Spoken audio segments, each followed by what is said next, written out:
Good evening, and you're very welcome along to episode 18 of Rebirth of the Graven King. Formerly journeys adjacent to the Radiant Citadel, right here on the Emerald Collective. Rebirth of the Graven King is a mini campaign of my own design, but features the Radiant Citadel from the campaign of the same name. Basically, I started running that and actually read it through and said, nah, I think I'd like to do something else. My name is Dave Gibson, and I am the Dungeon Master. First up, we have a few announcements before we start rolling the dice. Episode 10 of our first podcast, No Silver Linings, a Call of Cthulhu story set in 1920s Ireland by Mark Corrigan of Shunnock Games, is available now for Patreon subscribers at the Jeweler tier, and episode 9 is available on all of the regular platforms now, with that episode 10 hitting those same platforms on Wednesday the 18th of September. So do check that out. Charlie finds himself in the clutches of an unknown entity, his sanity and life hanging in the balance. The investigators gain a new lead from an eccentric resident of silver mines, and no, it's not Ulick. Will the mysteries of the Moonlight Man finally be brought to light? There's only one way to find out, and that's go and check it out. Now, our Patreon is now live, and you can head over there by clicking the link in the chat. Depending on the tier you choose, you'll receive original monsters, magic items, and maps used in your games each month. There'll also be the opportunity to get early access to our podcasts, like the one mentioned above, and the other ones once they come on stream. So there could be a few podcasts that you might be able to get early access to running at the same time. Indeed. So yeah, you can also get discounts on select items, a drive-through RPG, shout-outs on stream, and bonus content, as well as, I'm distorting a little bit, as well as discounts on commissions from It's a Map and Zorp's Art, who is responsible for all of the awesome Patreon art you see on the socials. If you don't have a coin to spare to pledge, it's interesting. That never sounded weird to me before. It sounds weird now. If you don't have coin to spare to pledge, fear not. You can still give our Patreon a follow and get a free original monster and magic item for your trouble, plus even more free content on occasion.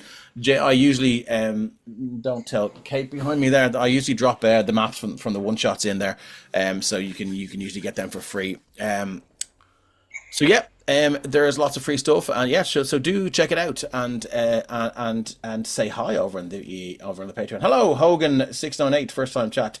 You are welcome along. Anyway, look, let's have a look at the next 7 days on the Emerald Collective. On Tuesday, so we have nothing until Tuesday now. This is the last stream of the week, but we do have another couple of streams coming online. So stay tuned for news about that. I'm quite excited about the next one. But anyway, this Tuesday, our Shadow Dark campaign against the Crimson Queen continues with returning guest Wayne Talbot of Rogue Comics and the Irish Pubcast. After enduring the travails of the Underhollow, the party met a curious halfling ranger in the mountain forest. With this new ally's help, they overcame a cohort of brutish porcine beastmen and their pet troll. Now at last, the gates of the Draken Grave await. That sounds suitably terrifying. And Heirs to the Hand with our very own Jim Craig, who's up there in the Boba Fett t-shirt, is the party returns. It's back on Thursday, this day week. The party return home for some rest after a destructive clash with the Order of the Purifying Flame. A number of teleportation circle sigils in hand, and rumours of a nefarious entity named Synthrosis in their minds. How will the party spend their downtime, and how long will it be before they are thrust back into action? Thrust is a good word. More importantly, how is Baird going to deal with the loss of his arm? He lost his arm. Find out it's next Thursday when Heirs to the Hand returns with episode 23, Volcanic Fallout. How was that? How was the end to that that first arc, Craig? Super satisfying. Yeah. It was one of those things where I was piecing together like the larger campaign as we were going through that first arc, and I feel about halfway through I really kind of locked things in. Awesome. And I'm excited about where things go next for sure. Is it gonna start off with a kind of a slow burn now, or can you give that away, or are they gonna be straight back in the fire? That'll depend on where they go next. I mean, we're heading into some downtime, so I imagine next session will be largely downtime things. But I do have an idea of like some things I'd like to happen there. Like the blurb said, they had a lot of these teleportation circle sigils in hand, but none of them can actually teleport yet. So I imagine if they want to go to any of these places that they found out about, they're gonna have to take a spelljammer, and I am excited to get out into the astral sea again. Nice. I think you are having some microphone trouble there. Was that weird for anyone else? Yeah. Yeah. So it sounds like your noise gate on Zoom, it might be set to high. So check that out there before we go back. Oh look, we have hello Keith. Keith has just joined us. Nira appears. Oh well, hey. Nira. Hey. So that is all we have for you for the next 7 days. I'd like to do a huge shout out to the amazing Kate for taking on Technomancer duties for this stream, and a few others. Thanks to Kate, we were able to return to almost full capacity. In fact, we are back to full capacity with our streams. We really appreciate you helping out, and we're very happy to be back in the air telling our story. Thank you, Kate. Thank you, Kate. Big thanks and much love to our wonderful Twitch mods who are the fastest fingers in the West when the ban hammer is required. We love you all, and I'd like to thank again Kate from It's a Map for creating some of the maps. In fact, most of the maps you'll see in this stream now. You can find Kate on Instagram, Twitter, and Facebook on at It's a Map IRE. Please give her a follow, and if you're looking for a battle map, she's open for commissions. All of the music you hear in the stream is from Tabletop Audio. You can find that right up there in the Roll20 jukebox somewhere. And when he's not fighting the forces of evil with us, you'll find Ryan over on twitch.tv/DRange for all kinds of mischief as he plays various games from first-person shooters to platformers. Everyone is welcome, and if you haven't already, please give this wonderful human a follow. And if you can afford it, sub over on Twitch. You'll also, and now's the time because it's September, you'll also find Ryan hanging with the lads on Flying Orc. Ryan, tell us about what's going on your stream and what's happening on the Flying Orc as well. So, yeah, Flying Orc, there's starting to get a lot more communication, a lot more togetherness from the whole party. However, it looks like Wesley's days might be numbered. Why? Quite a few. That's John's character, isn't it? Yeah, we don't know why. His character over the last 10 sessions has gone from essentially a child to a very, very old man. And like physically? Yeah, and we have no idea what the fuck is going on. Is he as concerned as you are, or is it does it just feel normal to him? I'm guessing it's a character thing. Oh, good. John's never concerned what his characters are like. No. That's fair as well. There was a pretty cool headset off moment as well this last week. So if people haven't seen it, they do need to go back and have a look at that. That was a wonderful moment. Did you like it? I did see it. Yeah, I'm glad. Okay. I was just I logged on and lurked, and then I was trying to. What was I trying to do? I was trying to get. You were editing, weren't you? I was editing, yeah. I knew you were there, but yeah. Yeah, but I had it on, and then I was gonna go right. I have to do this, and as I was switching off, I heard so there's the headphones off, and I was like, fuck. Mm-hmm. I'm so far behind the podcast. I was like, I just have to get this done. Yeah. It's well worth watching though. Yeah, for sure. And how's your stream going? It's getting bigger and better every time I get on. So I'm incredibly grateful to the community that I seem to have somehow attracted and that have decided to make me one of their viewers. Happy days. Very proud of you, man. Yeah, Thank big you, time. Buddy. Thank you. Okay. Yes. And finally, you can influence the game directly from chat. So if you've ever wanted to help out a player by offering them healing, what about giving a player or even the DM the benefit of a one-use boon spell? Well, now you can do exactly that. Scroll down and check out the About page for all of the details. And please remember to state in chat very clearly who you'd like to receive your boon. Now with that out of the way, how many have I got? I've got none. Oh, we've all got none. I think it's because we started fresh, right? Yeah. Will we all roll a d4 and re-roll a 4? How does everyone feel about that? Yeah. Will we do that? Okay. Sure. So I'll tell you what. No one do it yet. So we'll go around. The Twitch frame here. I'm going to start bottom left with Torvik. Would you like to roll a d4 and re-roll a 4? That's a 4. You can re-roll a 4. Unfortunately. That's a 1. That sucks. Okay, so Torvik has 1 boon. Phelan, would you like that's to what roll? I thought I had previously, so that's absolutely okay, that's fair just enough. back to where it was. That's fine. Phelan, you can roll us a d4, please, and re-roll a 4. Let's see what Phelan gets. 3! A 3, nice. Okay, Phelan's on 3 boons. Torvik is on 1. Kethra, you may need these tonight. Would you like to roll a d4? That's a 2, not bad. So that's cool. I'll do it last. So I'll let's go with Andira next. Craig, would you like to roll a d4 and re-roll a 4 to see how many boons you get? Keep a 4. I heard that. Oh, it's a 4. No. Oh, we can re-roll that 4, buddy. Okay. That's another 4. Oh my god. I've treed because of that. Do you?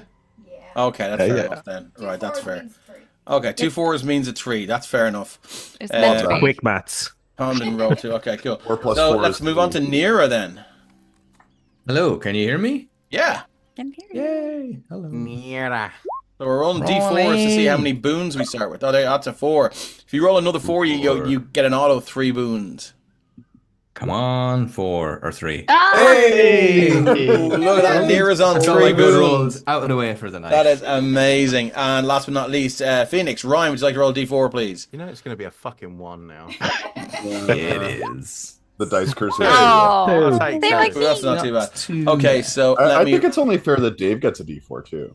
Oh, absolutely. Well, yeah, no, well, Yeah, I'm go on. yeah. Do Hold it, on, do let- it, I'm do How'd just you get rolling for 7 my- over Go. 4? Somebody joke, because I rolled a d12. Here comes a d4. Boop. Wait a minute. Ah, I think That's a fucking Justice. 1. I think you should have got 0 because you tried to roll a 12. Okay, cool. Let me just do one thing here. What link can you tab? Cool. Right, so where was I with my notes before we started messing around? So look, with all that out of the way, let's meet our heroes tonight. First up is Ryan. Tell us a little bit about you and your character you're playing, please. So I'm Ryan, aka Deranged Rhino, as most of you probably know by now. And tonight I am playing Phoenix Valley. He is and that's Bodhi, by the way. Phoenix is a fairy from the Fey realm who, for some reason, unknown to everyone else at the moment, was sent here, or maybe just came here of his own volition, to find out some information and to possibly stop something from happening. Now, the other great thing about Phoenix is that his subclass has been created by myself. So Indeed it it's has. my own workings.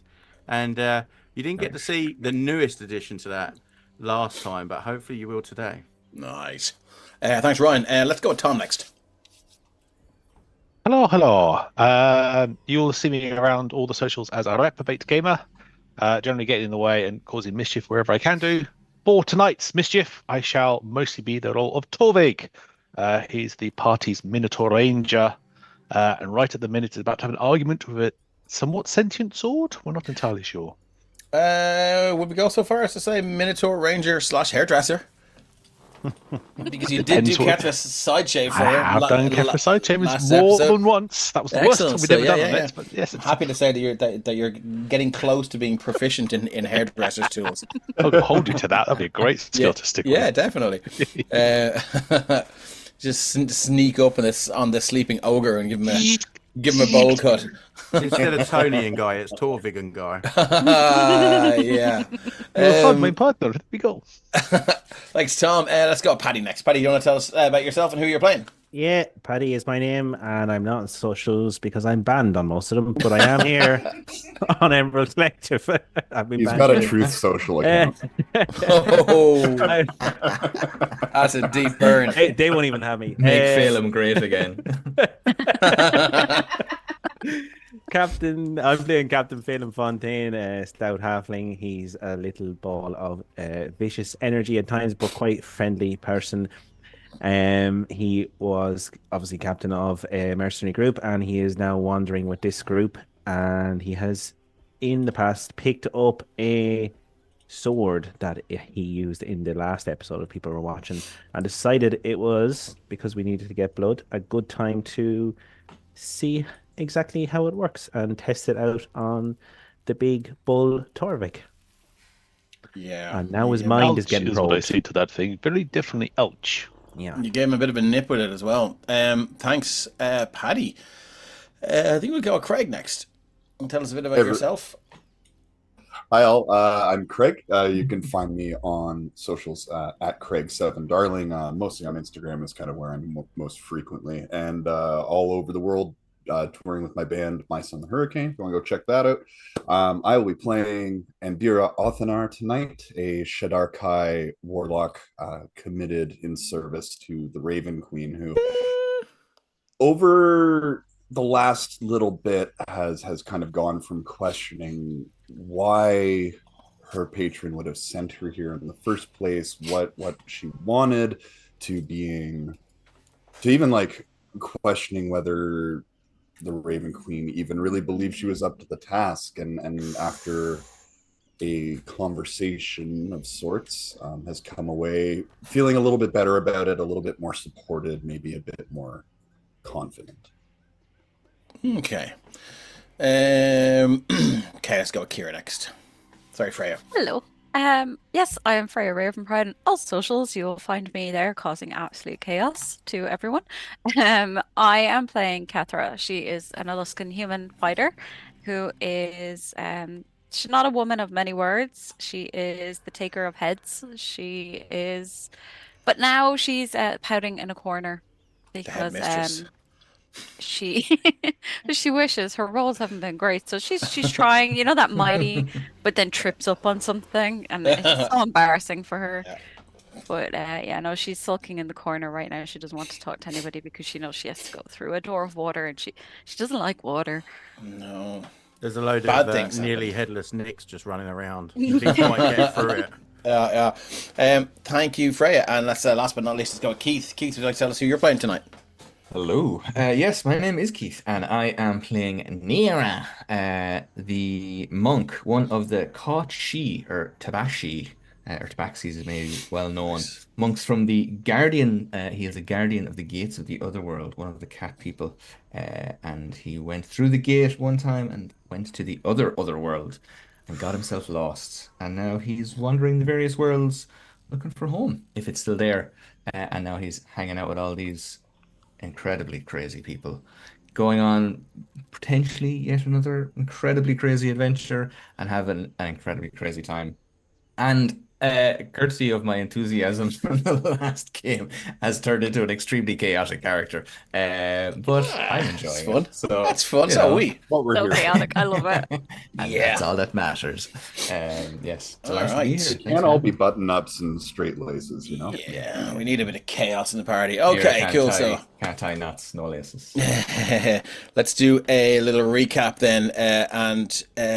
So, yeah, we can tell everyone who is in chat where you all came from and how you got to be here. So, having fled the world of Hethar in a strange craft in a hidden cave in the mountains, an undead army hot on their heels, our heroes arrived on the Radiant Citadel in the deep ethereal, a refuge for the displaced and the lost. While they were immediately welcomed by the community, one of the ruling council, the wizard Nob, ascertained that the son of the Graven King, the powerful undead entity at the head of the massive army, had attached some sort of scrying focus to their escape craft, thus granting him the ability to locate the citadel in the ethereal. This was not a good thing.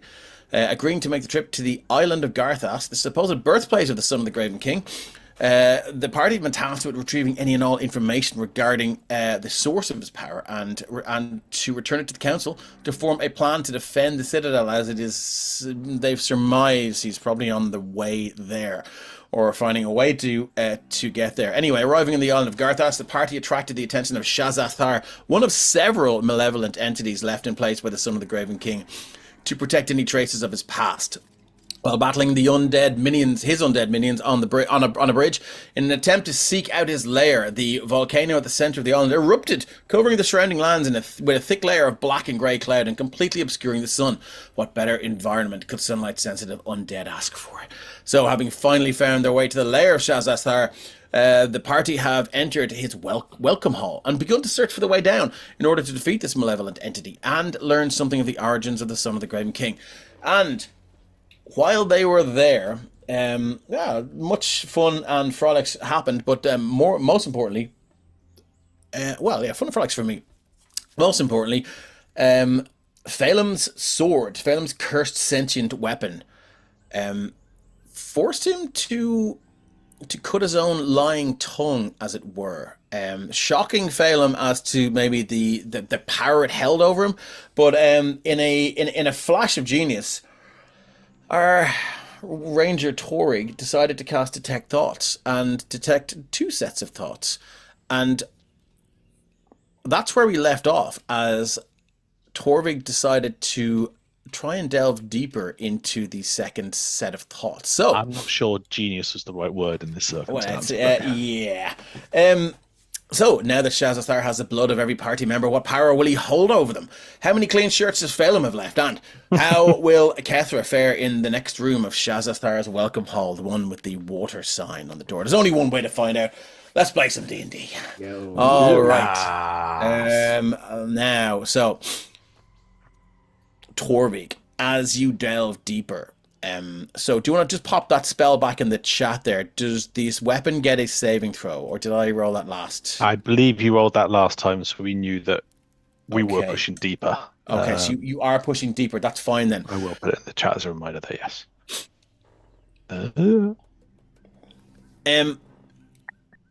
As you push deeper, and this is undetected, isn't that? Is that correct? How do you mean? No, surface level thoughts. I can just kind of essentially be there. But pushing in, they are here. Definitely, they are aware I'm pushing it. Even if they fail the saving throw. Even if they fail the save. Okay, good to know. If they pass the save, they can basically boot me out back to surface level. So as you push deeper, you see what is either a memory or an imagination. Your eyes and your whole being just sails through this tunnel of blackness and out onto this huge red and brown vista. Thick sulfuric clouds obscure whatever hides in the skies, waiting to swoop down and pounce on you. Jagged lightning, yellow, blue, and green crisscrosses across the sky. You can see now large lumps of rock just kind of shearing out at awkward angles. The scene sort of changes again. You can see now what you would know. Would you like to make a history check to see if you recognize what this place is? I'll say 14. I know what Torvik thinks it is, but that might be not something Would Torvik have knowledge of the Hells? No, he thinks this is somewhere a bit more local to where he grew up. No. History. Boop. But I assume you're guiding yourself. Wow. I don't know if I'll be able to anyway. guide at that point because I'm in the middle of another spell, so just 14. Okay, coolaboola. 14 is what you needed. Huge iron walls surround this massive iron and stone city. You can see now jagged spires reach out into the sky, and you recognize this as the city of Dis. And as you kind of sail through the air above the city, you kind of catch the vista. It seems to go on forever and just stretch into the background. And you're then cast back to another memory or maybe imagination, and you look there and you can see what looks like a 9-armed creature in battle with some other demon. And the battle has been going on for some time. You can see smaller imps and smaller creatures looking on and cheering and hooting and hollering. And you can see the hungry looks in their eyes as they see these two immensely powerful and strong creatures growing weak at each other's hands. And you can see almost the thoughts behind their eyes and the hope that if these two massive creatures wear each other down, then these smaller creatures might be able to pick them off and gain their power. And at that second, this kind of hulking imp, it seems to be maybe about 3 foot tall, kind of leans in and goes to maybe try and bite the flank of one of these, what you probably recognize as a Marilith. And with just one arm, faster than lightning, sweeps out and just cuts this creature in half. The rest of them just scatter back. And the battle rages on until finally one of them is just worn down. And this Marilith, with a shock of sort of like white hair, almost like a flat mohawk down the back, you can see that they lie bested. And you see this larger Marilith. Then she steps over. She's wearing this kind of scale mail armor that just flashes with blue lightning. She steps over and she says, "You love your blades, don't you? Well, why not spend the rest of your time as one?"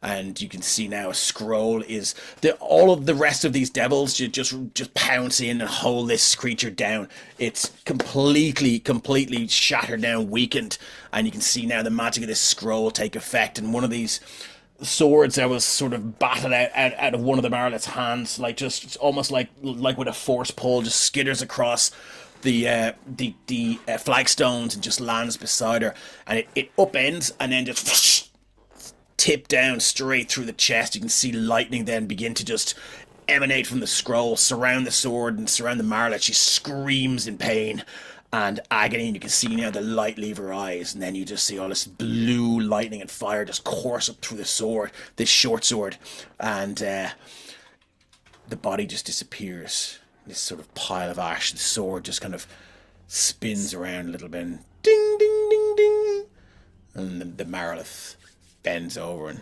picks it up. You can see now this scene widens. There is a throne in this area, and it looks to be at the top of a huge tower. And this Marlith kind of slithers over then and just takes this short sword and sets it up on top of the throne on these two hooks. There you shall remain, as my ornament, my pet. You feel now anger and rage and spite and hatred just course through you and everything this creature whose thoughts you've invaded is. And that's pretty much all you get, is just now this boiling, roiling cloud of hate and spite. Is there anything else you'd like to do while you're in there? No, Torvik has been very uneasy since he learned the landscape. In fact, when he recognised it as a city disc, he's actually slightly relieved from where he thought he was going to end up. Where do you think he was going to end up? This would be a land back on his homeworld. Okay. You don't have to say it if you don't want to. Very particular god that he has not mentioned to anyone in this party at this point. You know who that one is. I think if that situation is not changing, I think then it's... I don't know if he can do this with the spell, but he's going to try and see if he can find what the link is from this blade of absolute raging death to what's its hold, perhaps, if that's the right word, on our party member. Is there something more to glean here, or has he reached the limit of what he can manage? You've reached the limit of what you can get this time around, but you do get the impression that maybe several sessions of doing this might glean some more or yield some more information if you dare. Fair enough. In that case, then he'll just break the tether, and we're back in the kitchen in the mysterious mansion. Everyone's that's anywhere near Torvik as he does this, you can see his whole body is now glistening with sweat. And his fur is like just sort of shining. Torvik, you feel just this intense heat, and almost like you've just been in a battle for half an hour. Like you feel absolutely worn down and wrecked. Phoenix and Nira. Nira's been locked outside the house. Phoenix, you find this incredibly hot. Because you ate the dessert. Feeling in front of me will also the rage in his eyes, and it kind of cascades back and through and is locked away. And then just Torvik's like, well, that was not good. That was really not good, my friend. Your blade is demon cursed. It has a demon within it. I do not know what powers you are gaining from it, but I do not know what it gains from you. Well, the fact that you lost control is somewhat worrisome. I agree on the loss of control, Torvik, definitely. But you know, when you're learning how to control things, you can lose control sometimes a little bit. And I tell you, I am gaining from this. You've seen yourself what it can do. They felt what they can do. It hurts a lot when that weapon strikes. Exactly. Think of all there's hordes of enemies waiting for us. Are you reckon you can control this? I'll tell you what. I do think I can control it eventually. It's going to take time, and it's going to take trust from you and the others as well. But if you think that I'm losing control of it totally, I'll ask you to make sure that you take it off me by whatever means necessary. Phelim, can I ask, do you really believe that you can control this? Given I was about to ask for an insight check actually to see yeah. ways. So I would like, if you do believe, that's fine. I would like to know if Phelim's lying, just given that the sword did force him to cut his own tongue. I'm happy if you want to text that to Dave now as well and not reveal that. Yeah. Okay. Bang us an old message or a quick one out on Telegram. It was 1 second there. Kira, sorry, Freya. What are we doing upstairs? Are you just sulking and chilling out, or She is sulking. No, she is vexed. over what? So she's stressed that she doesn't want to go into the water room, or is there more? Is there something else that happened? She was just more, I don't know, because when they all, cut their hands to spill their own blood for this Shazasthar to make something work, like that is not her. If she's going to spill blood, it's going to be enemies. It's not going to be her friends. It's not going to be her own on purpose. Like the fact that she had to cut her own hand to spill her own blood for this. Dungeons are new asshole, to Kethra, aren't they? Yes, she's not been caves and shelters, things like that. Being this underground and this vulnerable is not her thing. And she was getting, she tried to, be kind that time to clean shirts and to do all that kind of stuff. And she's growing fond of everyone together. So it's just making her more nervous and backing away now because she's growing close to them. She figures maybe if she pulls away now after how stupid they've been spilling their own blood for them, but at the same time, she knows that's not going to happen. So she's sulking, and poor Torvig got the brunt end of it the last time. Yeah. No worries. Phoenix, you set up the hammock, isn't that right? Yeah, he never sleeps in the bed. He's always got his own hammocks. Okay, and Nera, you were ejected from the house by Phoenix because you both ate one of the sexy desserts that Phelim made, which was Pervy Pavlova. And you both fell in love with Torvig for several hours. Nera has been kicked out of the house. And what's Nera doing? Is he sort of pacing back and forth at the front door, or? I would imagine sitting on the ground outside the door, meowling and yowling and scratching at the door. Yeah. Sitting on the ground. Amazing. Cool. You open the door and you won't come in. So he kind of like come in and then go back out again. Yeah. Come in and try and get out again. It's like the Flintstones thing, where he throws the cat out and then the cat comes in and throws him out. Yeah.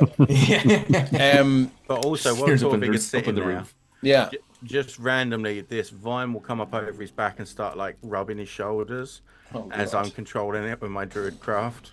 Yeah. Yes, his shoulders.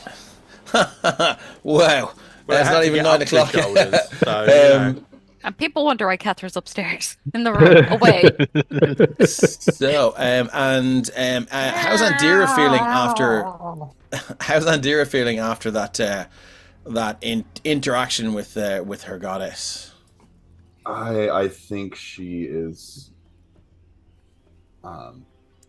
just really savoring the somewhat understanding that they came to. Like, she was expecting her patron to be a lot harsher and a lot more rigid than she was, and she's thankful for this. And I think she finishes her trance just sort of focusing on the good that came out of that, because she doesn't really see the need to focus on her misgivings right now, considering the situation we find ourselves in.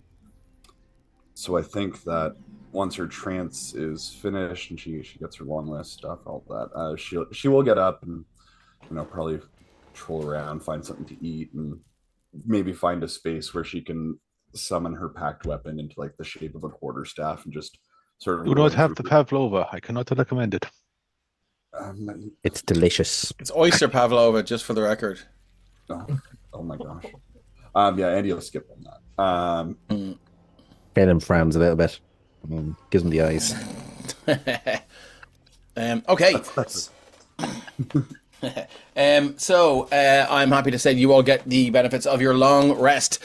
So I do believe we went up a level last time, didn't we? So what is everyone's new hit points then? Let's go around the houses. We'll start with Torvik. Your new hit points, and just for the record, any new class abilities or racial abilities? So I am now at a hit point maximum of 66. Nice. Which is some good rolls. Not this Yeah. one.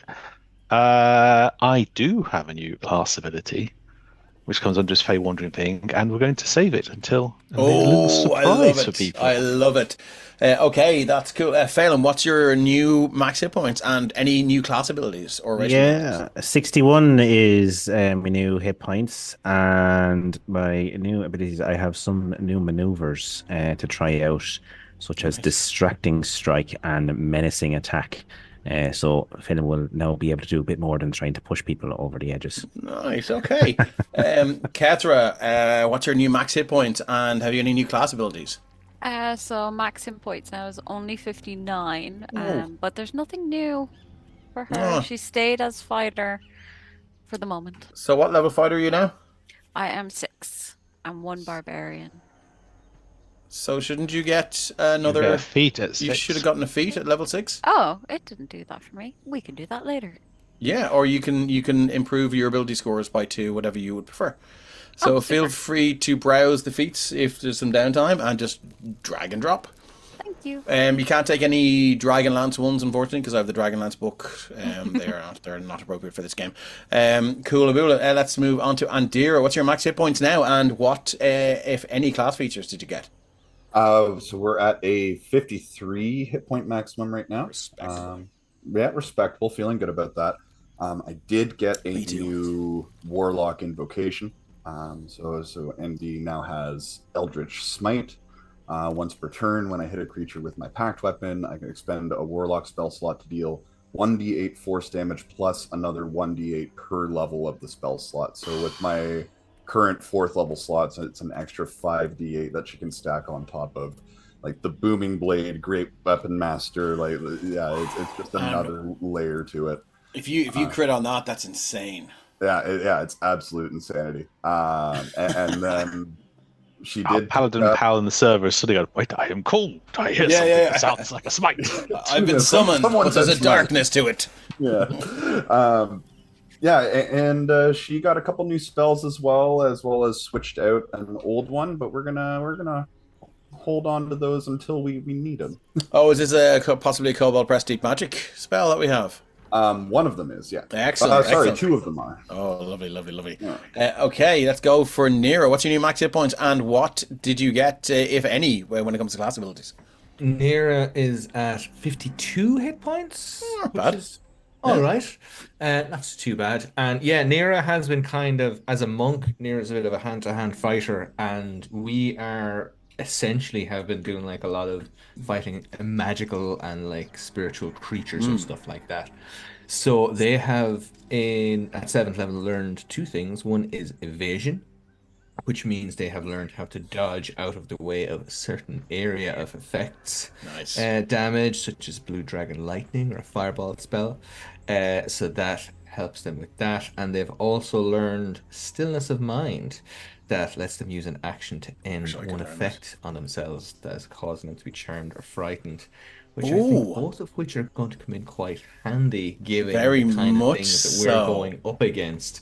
So I think Nira, from a narrative point of view, is definitely like, again, we've seen the chaos, but I think we've also seen Nira kind of getting more focused. In some respects, getting more chaotic, but in other respects, from, I think, and again, this is a balance of their personality because they're a monk, their fighting and training and that side of things gets more and more focused on what's going on. So they are getting into that level of stuff. So chaos, hyper focus. Yeah, they're a little bit, nice, all over the fucking place. Cool. And last but not least, let's go with Phoenix. What's your new max hit points and any new class abilities? Max is now 47, which is pretty good for a wizard. It's good for a fucking tiny wizard. I've rolled pretty well, luckily. I do have my 4th level spells now, which is interesting. and which one of them is particularly cool, and I'm looking forward to using. And I still haven't got to use my 6th level Arcane Tradition item yet, so hopefully that'll get shown at some point. All right, I think it's time to kick back into the game proper then. So I would imagine this does this house disappear, or do you dispel it? Once we leave, he'll just kind of click his fingers and it'll start to deteriorate. Can I just say as one thing before Tori went to bed, he would have seen that Kethra was sulking and gone to wonder whether to say anything, but he'll just druidcraft a wood sorrel flower sprig and just lay it on her pack and then retreat to his bed. What is it? A wood sorrel. It's a very particular type of flower. Oh, okay. Very nice. So she'll find that on her pack in the morning. Nice. Okay. So next morning, the smell of the acid pit strong in your nostrils as this house is dispelled. Torvig, even this far away, you just it's my legs already ache again. Yeah, it's distasteful and it conjures up bad memories of when you fell in. You can see now as you move through this. I'm going to shift ping over here. As you move to here or anywhere nearby, you can see the setup for this was that this is actually not a spike pit. It is just it's an illusion of a spike pit, and it's actually 4 stable and steady flagstones. The real trap was here in 2 acid pits that were covered in illusory floor, basically. So the idea don't worry, was, I found them both with my feet. Yeah. So the idea was that someone would sort of creep up and to try and investigate the pit trap and fall straight in and climb out of the acid trap, realize it's not spikes, and go to the door and fall into another acid pit. But because of my excitement to reveal this trap, I gave away the second one without. So it's my fault that we didn't get any added hilarity there. But as you look through the door, you can see now from where you are, Andira and Torvig, looks like a very, very vine-choked room further on down. It is about you're kind of losing. It's kind of like it's kind of like Exhibit. Hey bro, we heard you like traps, so we put a trap in your trap so you can trap in your trap. As you look in, you can see this vine-choked room with lots of cracks in the floor, and looks like either the vines grew up and destroyed this floor, or something almost cataclysmic happened here. What would you like to do? You can feel the heat from the early morning sun now. More the humidity creeping down into this dungeon, and again, your sweat begins to roll down beneath your armor. Can I just say, just before we start all this, when Kethra sees that in the morning time, she's not a talker, so she'll put her backpack on and do the things and just kind of nudge him, that kind of way into the side, like, good morning, that kind of way, and just give, the head of, I got it, thank you. And then she'll head off to everybody else and just be like, let's not die today. Okay, cool. Thank you. Excellent. I like that moment. So what would you like to do then as you look through this room? I'm going to try and shift ping here and see if it'll show the viewers a little bit of the room in there. One thing I am going to do is I'm going to grab some chalk from my pack, and I'm going to fly along this bit, and I'm literally going to mark every square that they can touch and every square they can't. Okay, that's cool. So it's everyone like tic-tac-toe. X's means you can stand on it. Circles means you can't. Well, you can't draw. Are you drawing the circles on the wall? I just thought about it as I can't draw on fucking tiles that aren't there, like an idiot. I draw on the ones that are there, so you know. Okay, cool. That's easily done. Melting into the acid as you're trying to draw a circle on. Yeah, so you can see now. Why won't this mark for fuck's sake? It would work in the Feywild. It's just working here. So it is pretty obvious then that you can see this area here. I'll draw it in, is safe to stand on. Anywhere else front and back that has an acid pit now is not safe to stand on. So Phoenix, as you fly, there are walls on either side. There are walls. You can try and cling on to. I'm happy to say that you can jump over these pits with, what is it? It's a 10-foot run to get a long jump. Let's get acrobatics checks. Just don't roll a 1 from everyone. Let's just see if anything really. Would that go for you? Because Torvig was just going to climb along. Climb speed? No, don't worry about it. Or if anyone would like to use Blessing the Raven Queen, if you'd like to waste one of those for me, and Dira, then that's absolutely fine. But could I make an argument for athletics instead of acrobatics? Of course, yeah, no problem at all. Just don't roll a 1 on whatever. Look at that, and Dira straight across. Fail him. 10. That's great. Everyone is into the room if they wish to be. Can I try athletics instead? Yeah. I'm going to stay at the room long enough to see if something activates. 16? So as Phelim and Andira make it into this room, you can see now there is a central sort of plinth there. It looks like almost like a huge bath, and you can see now there is some water beginning to bubble and spit, almost as if it's like it's boiling, but there's no sense of heat or steam off it. It is kind of bubbling. You can see these two orange gems begin to just fire up with this sort of dull amber light. I hate when things light up in this place. And it does that as every character member enters the room.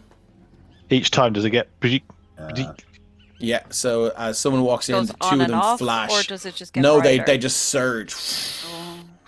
As you walk in and quite point at and go, is that Jock after doing that for ye again? Is this everyone coming into the... And as he's halfway through the sentence, someone else has walked in. Yeah. So he'll, I think Nero will kind of like hug the wall and start like spreading out.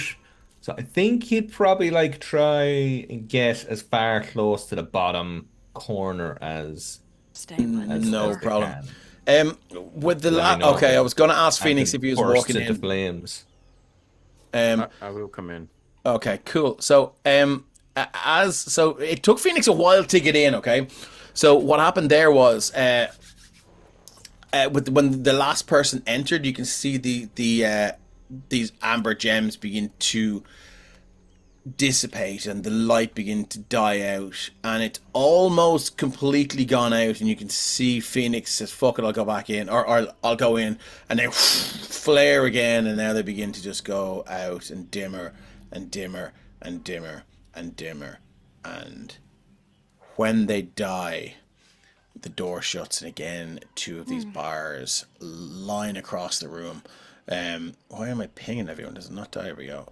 Locked, opened, closed, locked. Am I the only when it one that does thinks this guy is some massive prick?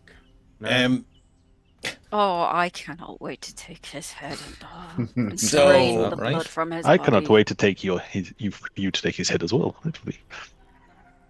As Almost this a Freudian slip there. Yeah, a bit, I think. So we're gonna get some PvP action going on. Okay. Oh yeah, not that quite a PvP. as I heard something. you enter the room and this door slams shut, these iron bars, just three of them on one side, just very, very thick and flat iron bars, and three run across horizontally. So you can see now it's almost like this lattice work of flat, thick iron bars, and you can hear the same from the outside. Kethra, as you run up and down and sort of check this door, you can see now, you look behind yourself and you can see water beginning to seep through these cracks, and it is now ankle height. This room is filling up quick. What would you like to do? We're going to go into turn order. Okay. Where's my turn order? There it is. I'm going to get... Oh, that's the measure tool. Do not want that. We want the turn order. There we go. Go away, measure tool. Okay, can I get everyone to roll initiative, please? I still have a red dot on my character sheet. So you should, because you gave some blood, and that's to mark who gave blood. I just wanted to figure it out. He just The wants to blood die. donations. Fuck's sake. Sorry for pushing. That's okay. You How do we Here, add here, I someone second. here?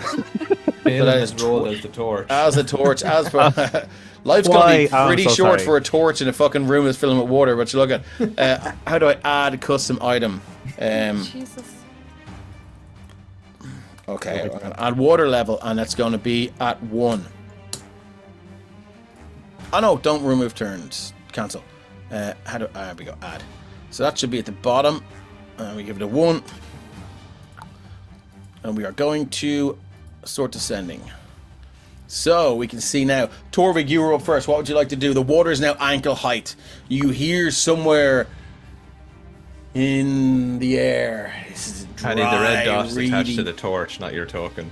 You hear somewhere in the air, somewhere behind you, this dry, reedy cackling. Still holding his bow with one hand, he just flashes the bird just roughly wherever it is. Just as... Okay, Torvig, what are you up to?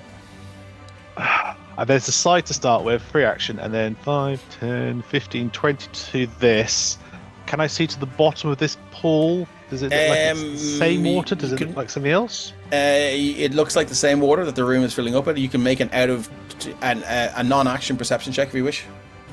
Yeah, if that's all right, I shall do so.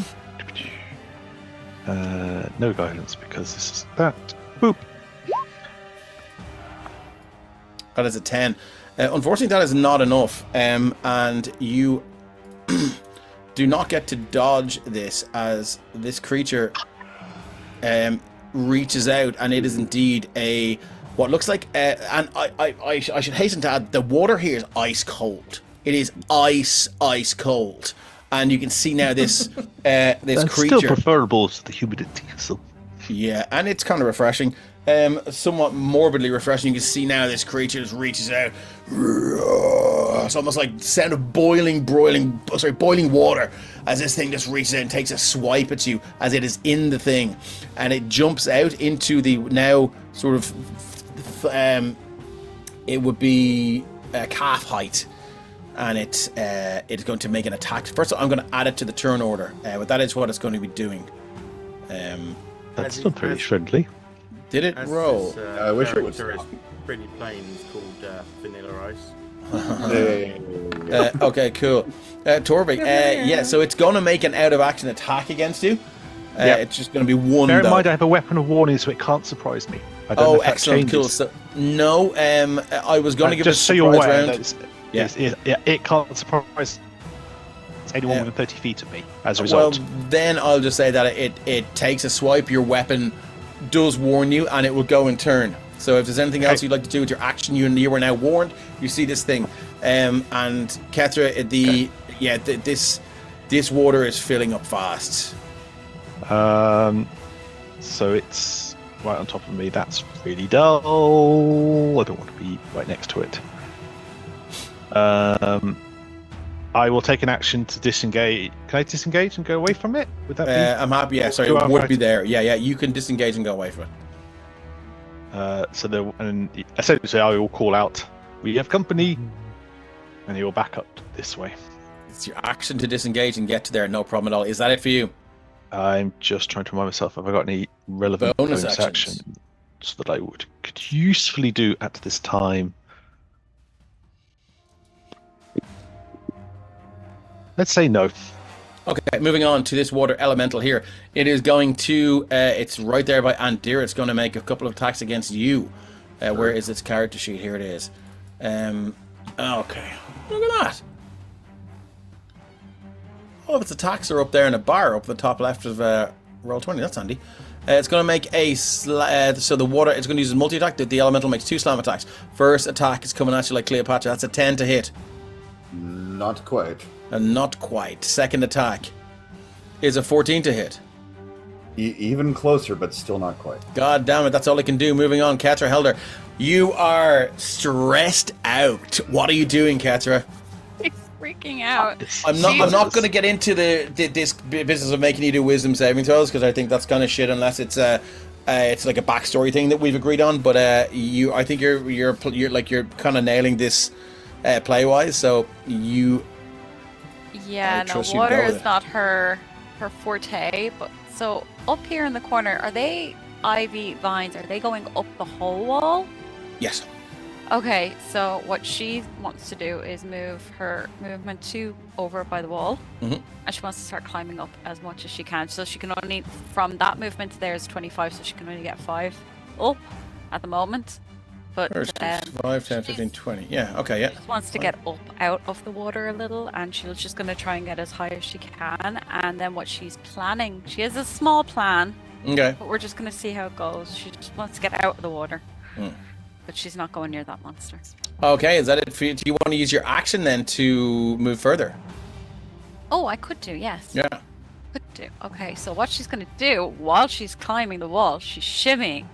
So she's going to shimmy 5, 10, 15, 20, 25, 30. So she's shimmying across the wall. Okay. She's heading towards these orby thingies.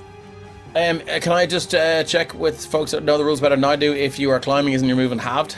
Oh, is it? Yeah. Sorry. Unless you have Okay, a climb 10, speed, yeah. 15. I was not sure. Not but, a problem. Thank you for confirming that. That it was will a, be... It was a guess. It's good to know. I did not know that. Okay. I Super. kind of did.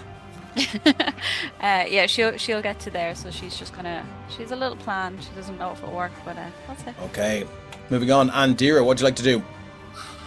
Okay. Andy takes a quick situation assessment here. The rest of the party is going to be better at figuring out how to get out of here than she is, which is a nice way of saying I dumped everything but charisma and strength.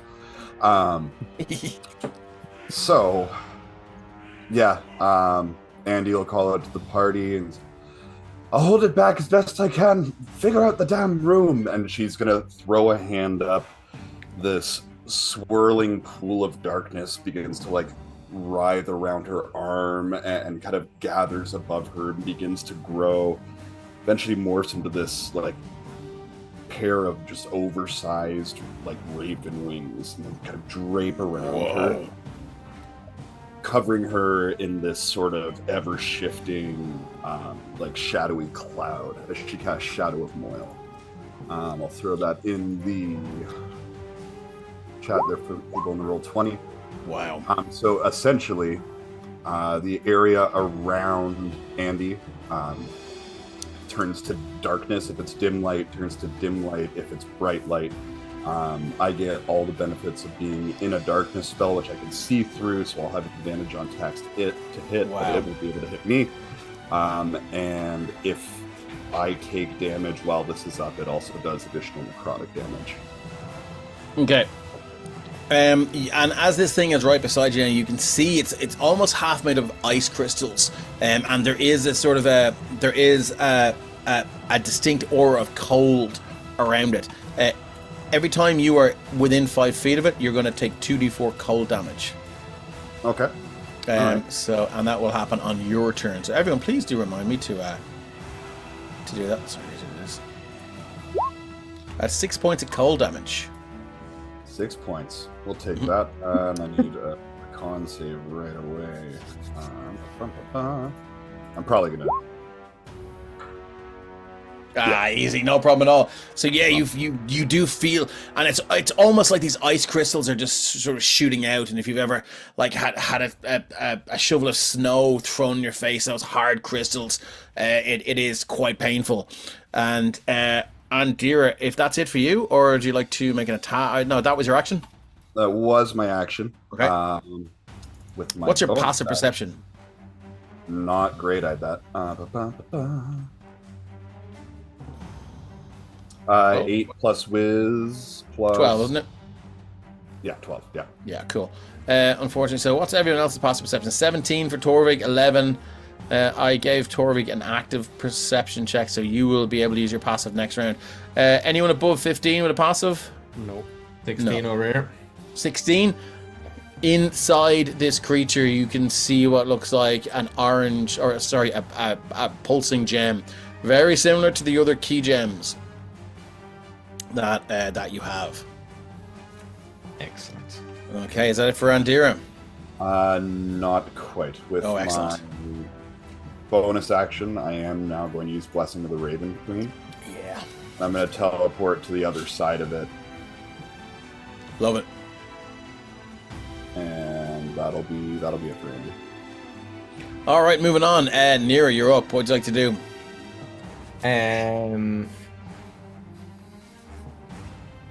I spotted that. So, this Shadow of Moil, does that mean that... What can I see? So you can see yeah. Is it bright? It'd be dim light in here, probably. Right? Yeah, it is dim light in here. Yeah. So it would be 10 feet of darkness around it. Fortunately, you don't see that. Then you don't see the thing that I just told you. Well, I might have seen it before the shadow of my. Yeah. Okay. I will. Yeah, I'll allow it. Yeah. That's fair. I have dark That's vision fair. up to 60 feet as well, so I would. If it like, What? I'd have disadvantage. Nira's dark vision up to 60 feet. No, we're not. We're not number one. Who's in the what now? Kate said we're number one on Twitch. We are. We are number one. We're the best. We We're say always enough. You number guys are one. my number ones, and that's all that In matters. my heart, we're number one. Yeah. Yeah. Okay. So Nero, what are you doing? So there's 10 feet of darkness around Andira. Yeah. Is that it? Yep. So Nira, I think, hopefully saw that before Andira cast that. And Nira is now the other side of 10 feet of darkness around that thing.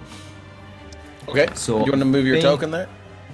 Well, as Oh, in, sorry, no, yes, 'cause, I see it, yeah. as in Andira has teleported to the same side as me. Oh, sorry, so yes, it's yes, the far yes. side of Andira, and Yes, there's now indeed. 10 feet of darkness between me and Andira, and then it's the far side encased in darkness. So Nira will call out to say that that gem is inside that thing, and will start, I think, making their way kind of around clockwise around Andira to try and get to. I think they're going to get to about like here, and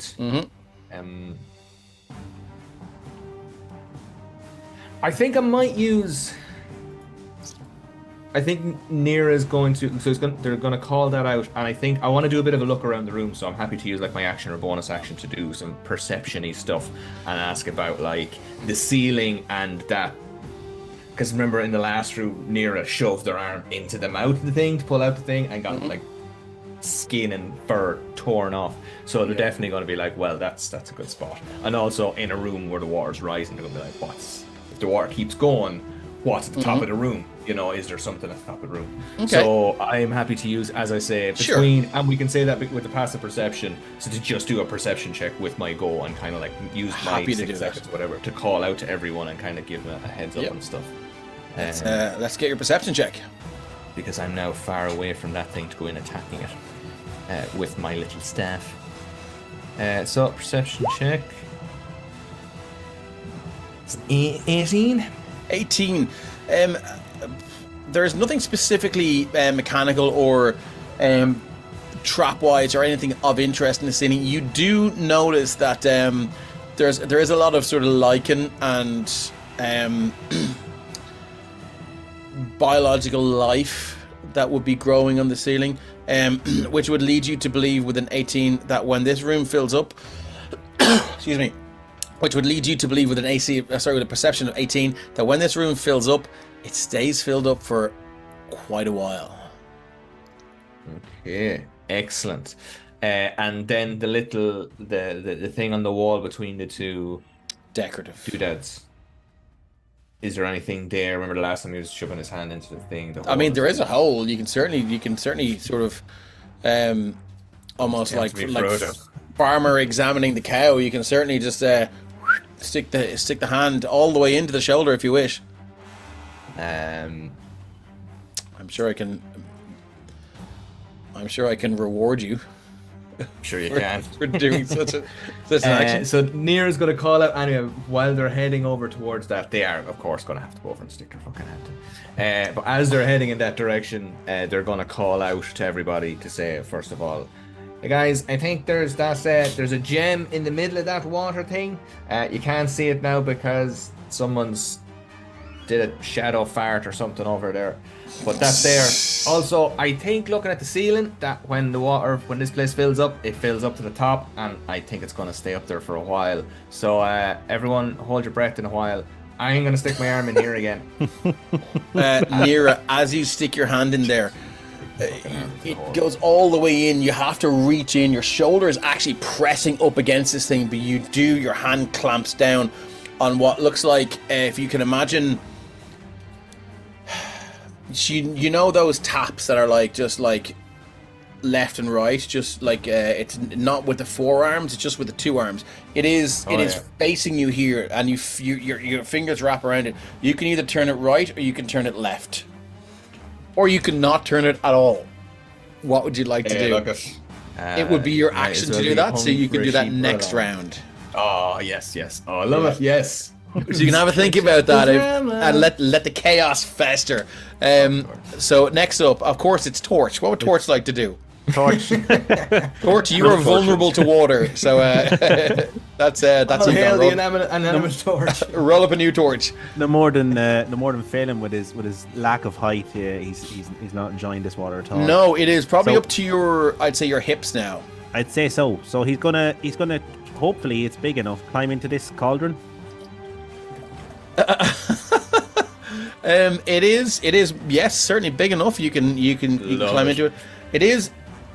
It seems to be made of some sort of resin, and you do feel it is beginning to sort of sway with the movement of the water.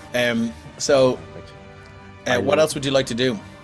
Make myself comfortable in the pot, and I'll just push away off the. Well, it's not starting to float just yet, is it? Not so. You can feel it. Certainly is being taken by the sort of the current or the movement of the water, but there's not enough water in the room yet to sort of raise it up off the floor. Yeah, I'll just get myself steady, and balance myself in that, and wait. Boom, Van Hammer, motherfuckers. Got him. Yeah. You got it. Big. I can't believe I got that. There's always a race for whoever's. I think everyone should be mods on Twitch at this stage. All of the players. I have to learn it, but I'll get there. It's just you need to put on mod view, so then you can see a little bin, a warning, a timeout, and a circle with a line through it. If you put on mod view, you'll see. Yeah, have you got it? Yes. Yeah, now you can see. You're So all if anyone drops in, you can just ban them straight away. Whoopah! Okay. Anything else you'd like to do, Phelan? No, just balance myself and sit there and float. Phoenix Valley, what are you up to? Right, okay. So I'm going to. It's not seeable, right? Even if I get up next to it, I can't see it. Right? It is heavily obscured, yeah. Yeah, unfortunately. Okay. Fuck it, I'm going to do it anyway because we need Fireball. to get this thing down. Oh yeah. I don't think that's going to do much against water, unfortunately. Steam it.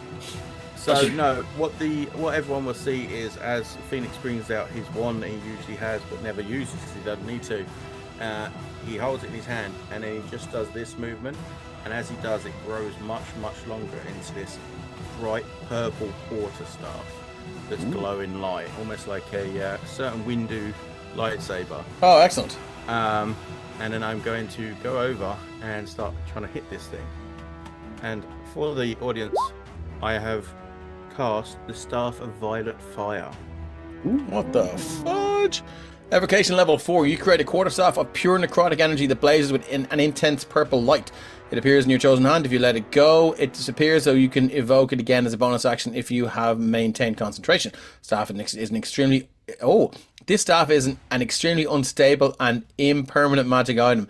I love the sound of this. It has 10 charges and does not require attunement. The wielder can use one of 3 effects by using your action to make a melee attack and expending 1 charge. You can attack with it.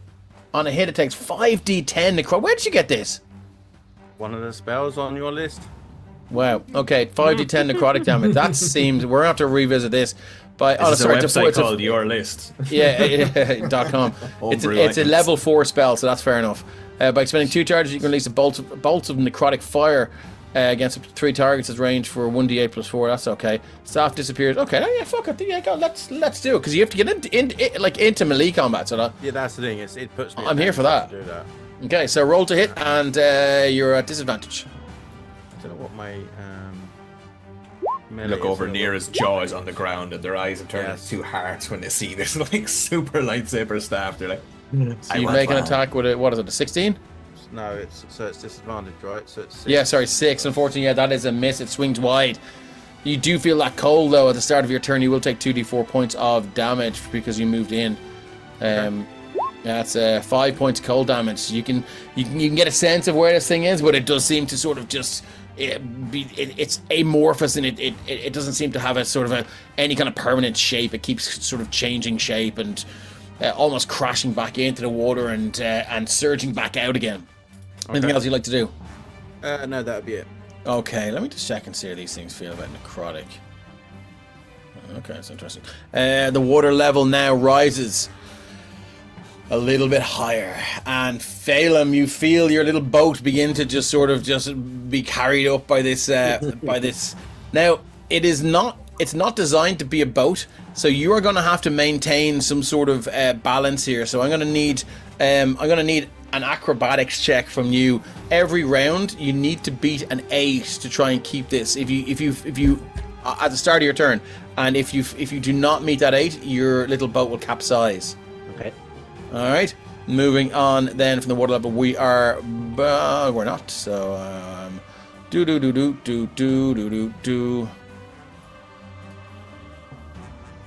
another one climbs out of this sort of cask, and it will join the turn order. Where is my... Here we go in here. Oh, can I just do initiative here? I can. Oh, that. Boop.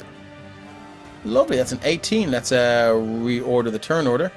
And we are back to Torvik. Torvik, what would you like to do as this thing climbs out now and it splashes into the water? And you can see again it almost picking itself up. It raises up. You hear the loud crashing of almost like ocean waves as this thing just begins to just look around and survey the room. And it looks over at Nira with Nira's hand deep in the throat of this decorative wall carving. Torvik.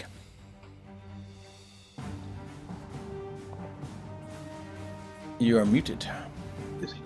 There you go. Little bugger. Torvik was moving across anyway because you can see there's a couple of party members maybe struggling a little in this water. Yeah. As he's getting to there, he'll stop and he's going to take a shot at the one in the darkness. Thank you, Taco Bear, for subscribing. You can give sorry, I can't even talk tonight. You can give inspiration to one player of your choice. Please type the character name in the chat. Thank you very much. And then as he's sharpshooter, he has no disadvantage of taking a shot in that one in the darkness because he knows where it is. Yeah. And these are resistant to acid, bludgeoning, piercing, and slashing from non-magical attacks, but something tells me Torvik's attacks are magical. I suspect I might use the dragon wing bow for this one. I can't think why. Yeah.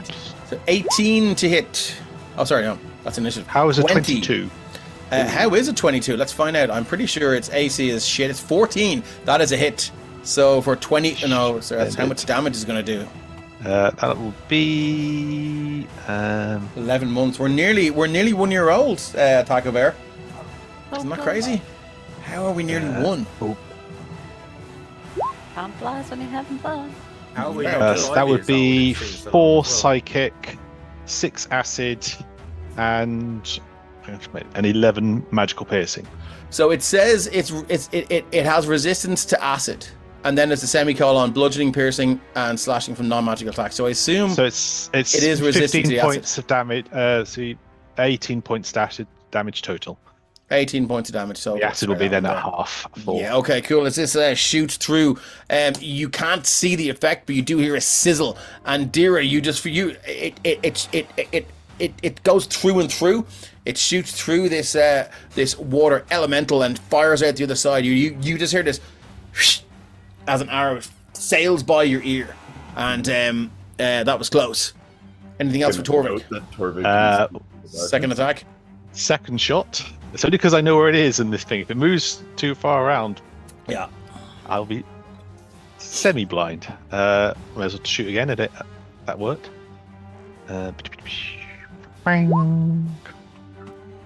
Second shot will be a 17. That will hit. Excellent. Did I switch off the right one? I did, yes. So that will be 10 points of damage total. 10 points of damage again. Sorry, let me find my thing here. A second arrow sails through the room into the darkness. And you hear that same sound again, Andy, just on the other side of your ear, as this one, and it sails past you and against the back wall there where Nero was standing. Anything else, Torvik, that you'd like to do? And I can see. Do I get the impression then this new one was looking towards Nira? You do. So that's there. 25, and I will then move round to there. Okay, no worries. You move there. Sorry. Yeah, you're kind of wading through the water now. Once we get to the end of this turn, for certain sized creatures, you'll be dealing with difficult terrain. And who currently doesn't have inspo? Asks John. No, I don't. Ryan, you were saying something earlier, but I didn't hear you. What were you saying? I don't have inspo. No, before that we were talking about. I forget what we were talking about. Oh yeah. Doesn't matter. Oh yeah, we were talking about Emerald Collective being one. Oh, I said yeah, but it also feels like we're 5 years old because it seems like we've been here forever as well, you know. Yeah, which is a good feeling. Feeling. No, it is. That's a good thing. Yeah. Okay, cool. Sorry. So where were we? Torvig. Yeah. Torvig has finished his go. Cool. Thank you very much. This water elemental here is going to take. It's going to move out of this. It will get an opportunity attack from Andira. Oh, we love this. Uh,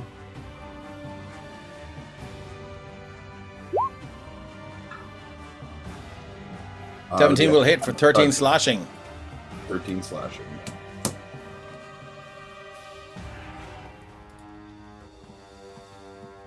Anything else that you can do with that? Sorry, I was waiting for some crazy class ability to kick in that you tell me does another 100 points of damage. Just a regular. Just and a the regular world cracks in half. Okay, cool. So it's going to move to here and it's going to attack Phoenix.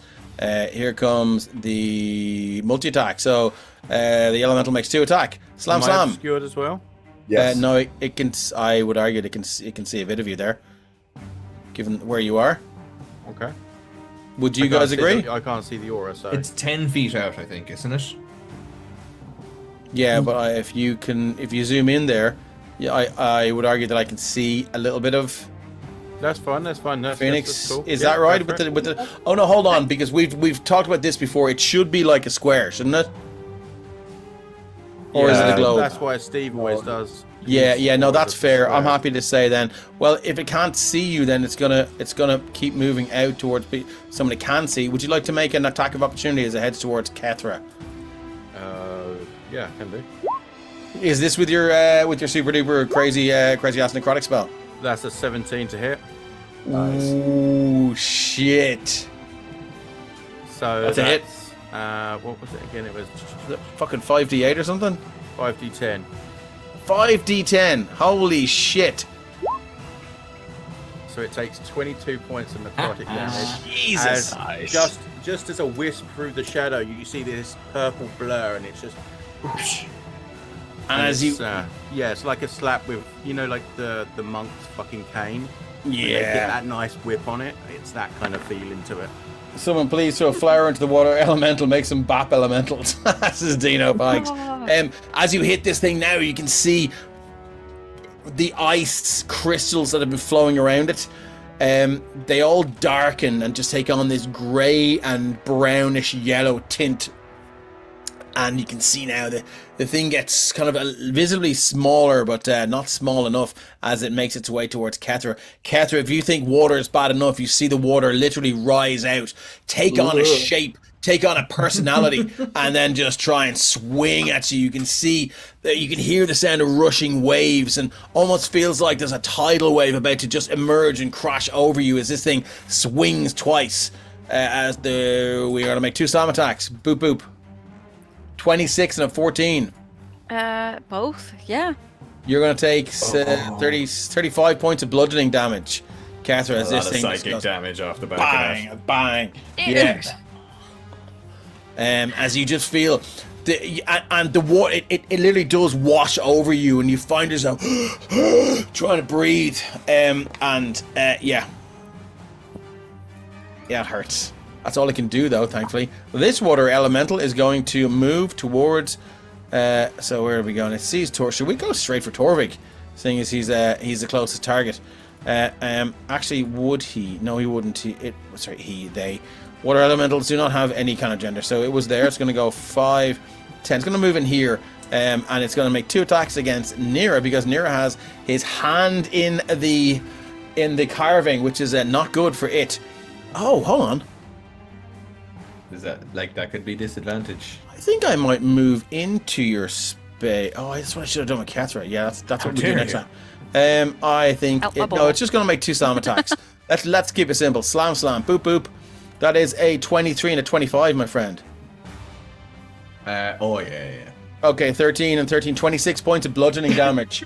As again, you just hear this rushing of waves and water as it crashes over you, and you can feel boom, boom, almost like these slam attacks are inside the body, and it crashes over you, and it's a crack. You feel ribs crack, and you feel your shoulder just kind of go down. Something is twisted or broken, and it hurts like fuck. That's all the water elemental. Sorry? Did you say 26? 26 points of damage, yeah. Bludgeoning. Moving on to Kethra Helder. What would you like to do? Would you like to fight back? Yes, she is now entirely enraged, and I think she's petrified of the water. But... Kethra got D4 healing from It's a Map, who's right behind me. That shouldn't be allowed. Yeah, but she only rolled a 1. So oh no! So Kethra's going to enter a rage. Oh, she gave you a second one. Yeah. Oh, did you?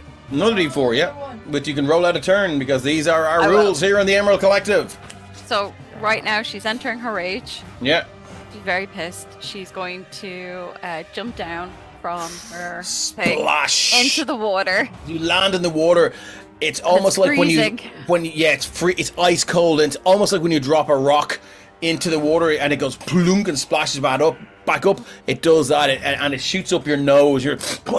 And it almost down the back of your throat and into the part of your airways. Water has no business being in there, and you feel now the water is up to almost just beneath your arse, basically, just that sort of thigh-high level.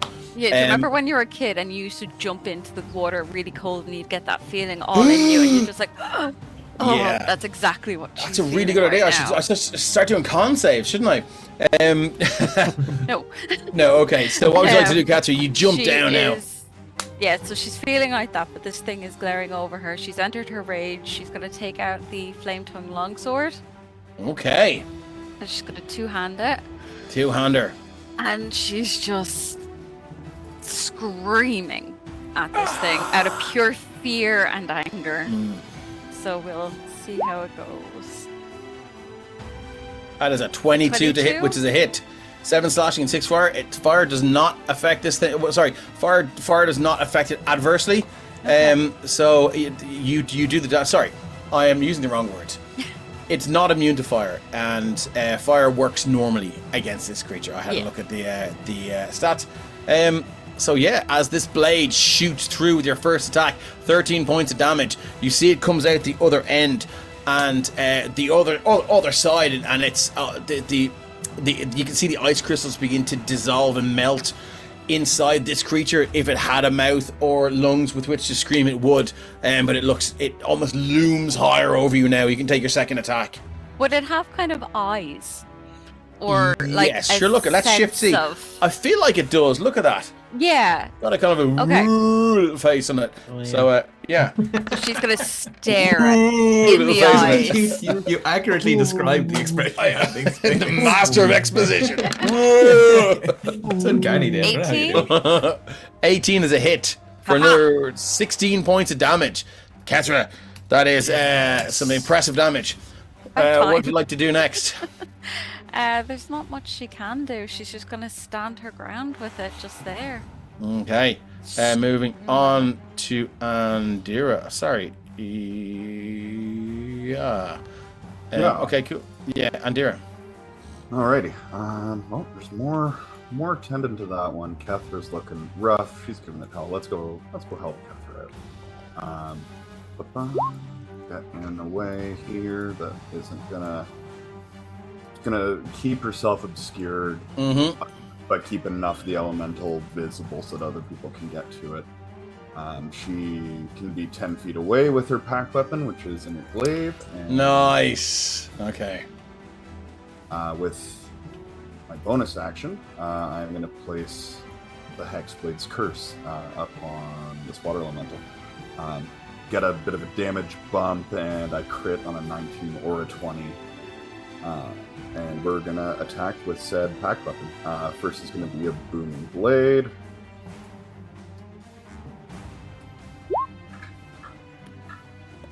$25 to hit for 7 slashing. That hits. Yep. And it's gonna take an additional 1d8 thunder damage at this time, which is 1. Another 1.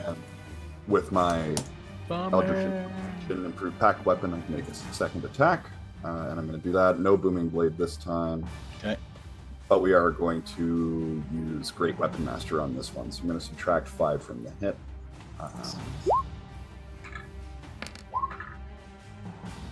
27 becomes a 22. I crit. The 27's a 19. With Hexblade's crit up, that makes a 19 a crit. But it's not a Great Weapon Master, is it? Did you say it is, but it would be a -5 from like the everything with modifiers. Okay, so it's still a crit with the Great Weapon Master. That's fair enough. Cool, Labula. So that's nice. So that's a crit. What does this look like? I'm gonna really regret it if I smite it. I really want to smite it, but we smite on crits here at the Emerald Collection. We always smite on a crit. So somewhere our pal Stephen, our paladin pal, is just like, huh? Birds flying away. Spirit of that, we're going to use our other 4th level spell slot to use my Eldritch Smite, which is going to do 5d8 doubled to 10d8. Jesus Christ! Wow! Exploderize this. And then I'm going to roll another damage dice there. 30 points of damage. 30 plus 9 plus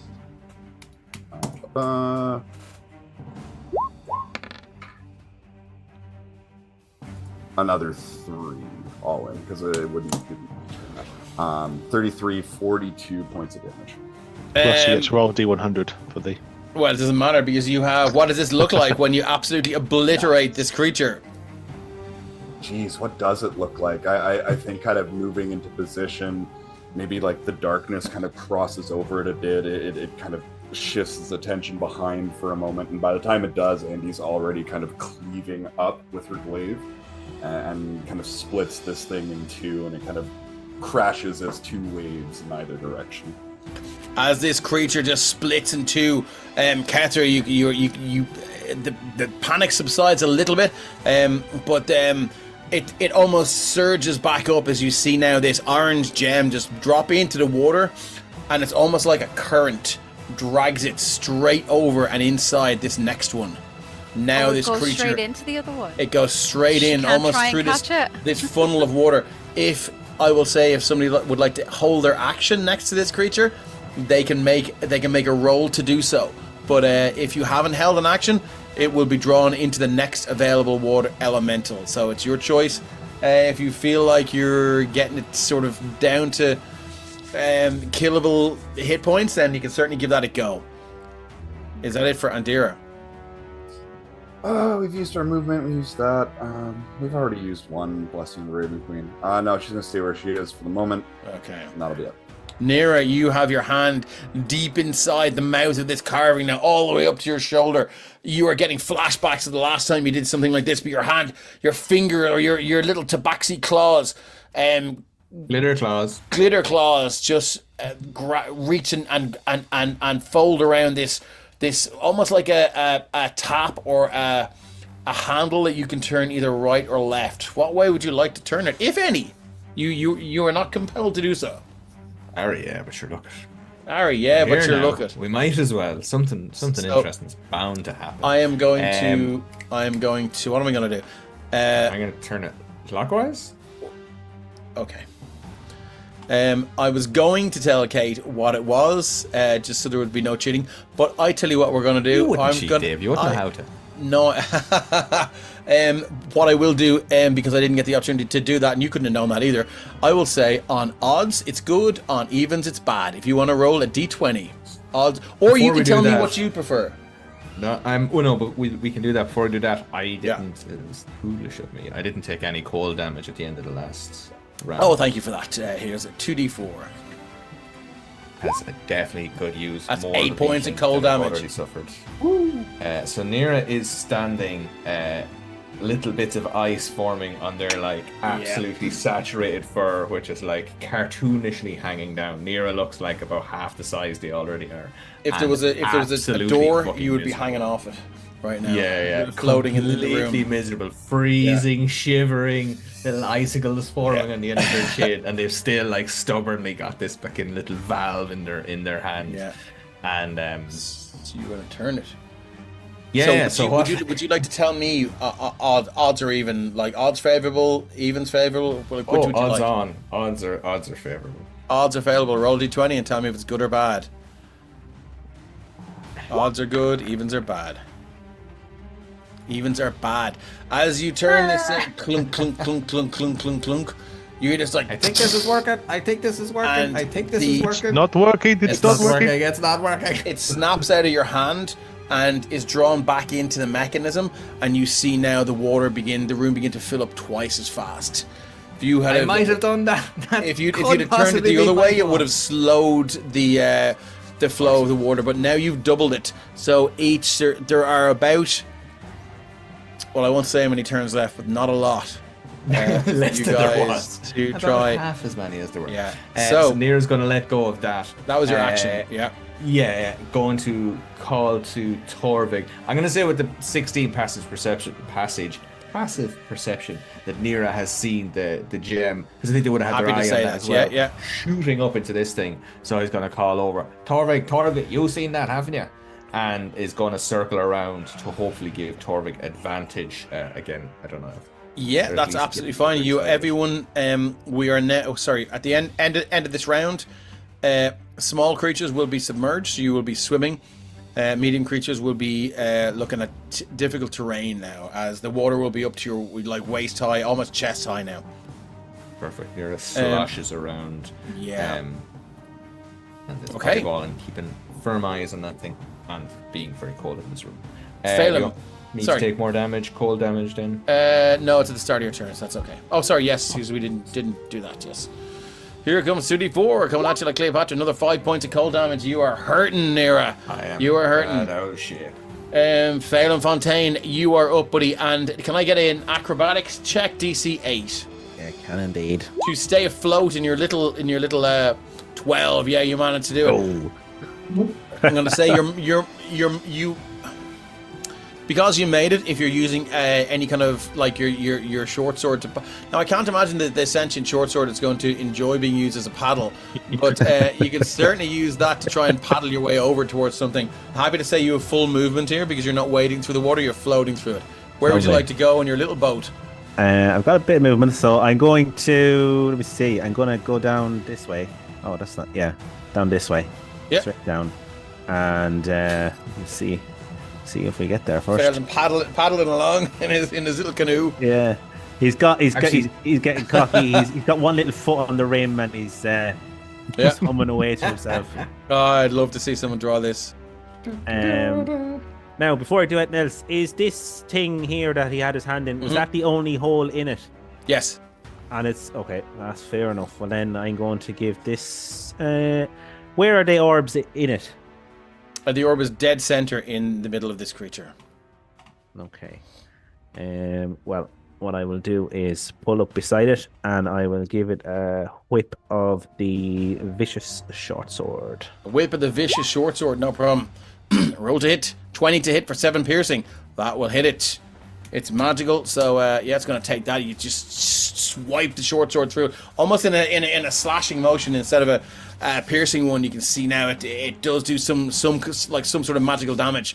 The creature doesn't overly react to it. It doesn't hasn't been that severely hurt.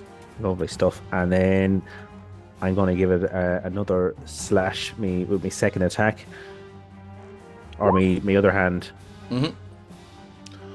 Oh, yeah, that is a nat 1, buddy. Can I get you to roll me a D100 as I pull up our critical fumble and hit table? Okay. But I didn't know it. Here we go. So what have we got? 61. How does this look for us now, lads? Melee. The weapon slips from your hand as you attack. Oh. Melee. Roll a DC 10 dexterity check. If you're on a failure, you throw your weapon into your enemy's space. DM determines where the item is thrown on large size or greater creatures. Okay, yeah, so roll us a DC 10 dexterity check. Flat dexterity. Okay, I might use a boon on this because that's the if I need to. 17, yeah. Oh, nice. It's one of these things where you're like, it slips out of your hand, you're like, oh, and it kind of dances around, you catch it again. You can see that these eyes of this creature go from like, whoa, to kind of like upraised and almost like in a very, very sort of amused look. Whoa. Yeah, if these things could laugh, it certainly laughs. Anything else you'd like to do? Yeah, can I argue that if it comes moving towards me, can I lean back and kind of like surf the waves away from it? As if the water will be pushed, it's made of water, like it might be pushed by the little, the boat will be pushed, so to speak. That is ridiculous. Okay. So, but I'm absolutely here for it. So I will dream up a mechanic before the next round, because this is a one in a time. Cause never the DM. Who gave me a boon? Yeah, thank you for the boon, sir. Okay, so as this room is beginning to fill ever higher with water, is that it for Phelim? That was my second. Oh, I have one more attack. I thought you that was your second attack, was it not? So I have two-handed fighting, and then of course. Sorry, my bad. Yeah. Cool. So you're going to use a non-magical short sword. Yeah. Where is the okay? On me? So it will be resistant to this damage. I'll give it a blast anyways, just to. Well, I have two magical swords, you see. So. Oh, the two. Well, then it won't be resistant to it. So if it's magical damage, that's the vicious. Let's see what you got. Maybe another one. No, a 10 is unfortunately a miss. AC is 14. Oh, yeah. If you roll a 4 on a boon, you might get it. I'll give it a go. Are you dropping a boon? Okay, here we go. I've got 3 of them. I've got 3 of them. That's a 1. Oh man, yeah, Freya's right. Just like fucking throwing the boons out there.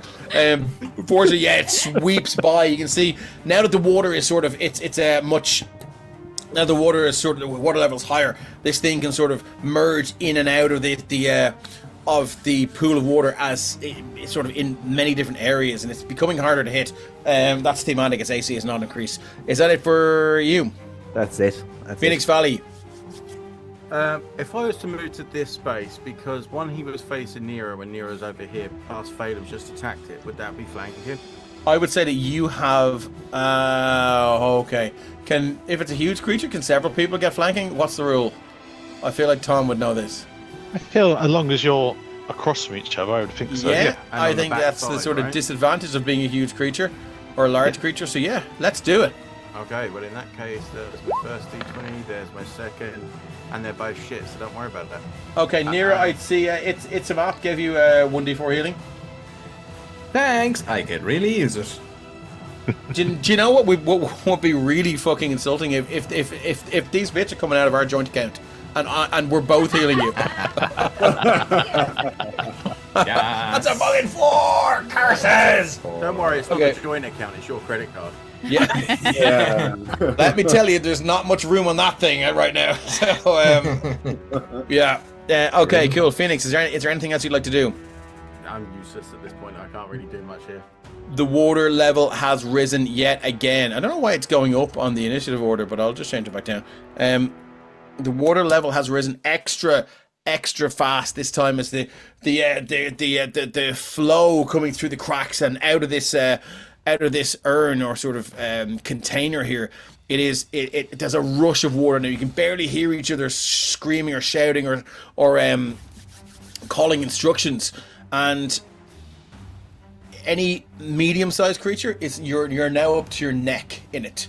There is another 20 feet in the room, so but pretty much you're going to be swimming, and we all know how underwater combat goes in D&D, which is pretty shit. So we're back up to the top. We're not, are we? We are back up to the top.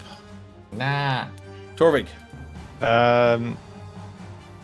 Torvig will pull out. Sorry, you're going to take 2d4 points of damage. Cold damage. Usually you started your turn near it. It's 5 points of cold damage. Yeah. Again, as you feel these ice crystals just sort of crust over your snout and your horns and your ears. So Torvig has a snout, right? He has a snout, yes. Okay. He will pull out the rapier of warning that is that weapon, and he will actually use it. Oh wow! If it was Hand to intelligent, hand. it would thank you. Torvig's like, I just want you for your warnings. They just want your warning. That's all you're there for. So he gets Okay, advantage before. because of person across the way. Yep. Doesn't See, get couple of that. crits Doesn't here. get that. Oh god. Does get that. Boop. A bit of warning. What have we got? A 15 is just enough to hit it. Woohoo. It's 25 with advantage. So hold on, Torvig. It is facing you. Sorry. So I'm gonna say that Phelim and Torvig don't have the advantage for flanking. But Okay, Phoenix and that's Nira fine. Does a 15 hit? Sorry. do. It does, yeah. Lovely. So that's 7 points of damage. One psychic, Okay, yeah. 6 piercing magic, and rinse and repeat. Lovely. Thanks for the boon for Torvig, Stephen. Oh, thank you very much. That's a Use 20 automatic- to hit. She has to switch off the psychic damage. Torvig will also call out to anyone who's around to keep an eye to catch the crystal when it leaves. Ignore that. Interesting. Ignore the 2, just 8 points. 8 piercing. points of damage again. The rapier is just slashes through this thing. You can see it's effective, but it's not impressive. You are doing damage, but it's not I spectacular. wish I could use my bow on this. This is such a Just intelligent weapon. Slashing it with the bone. With the bow. And that's it for you. So this water elemental is Gonzo. This one is going to let's roll a d4. Phelim 1, Torvig 2, Phoenix 3, Nira 4. Here we go. Coming at you like Cleopatra. Boop. 1, it's going to attack Phelim. Here we go. 2, slam attacks. Phelim, what's your AC? 16. 16. Surely to God I can beat this. Boop, boop. 11 and 17. You're going to take 12 points of bludgeoning damage. I keep meaning to use the Whelm ability, but I should, yeah, 1, 2, anyway. I'll do it next round if it's still alive. That's all it's got. Kethra, what have you got? You're looking pretty battered, Kethra. Her movement's like half now, isn't Yeah, it? because the whole room is difficult terrain now. Oh, so far away. She can't do anything.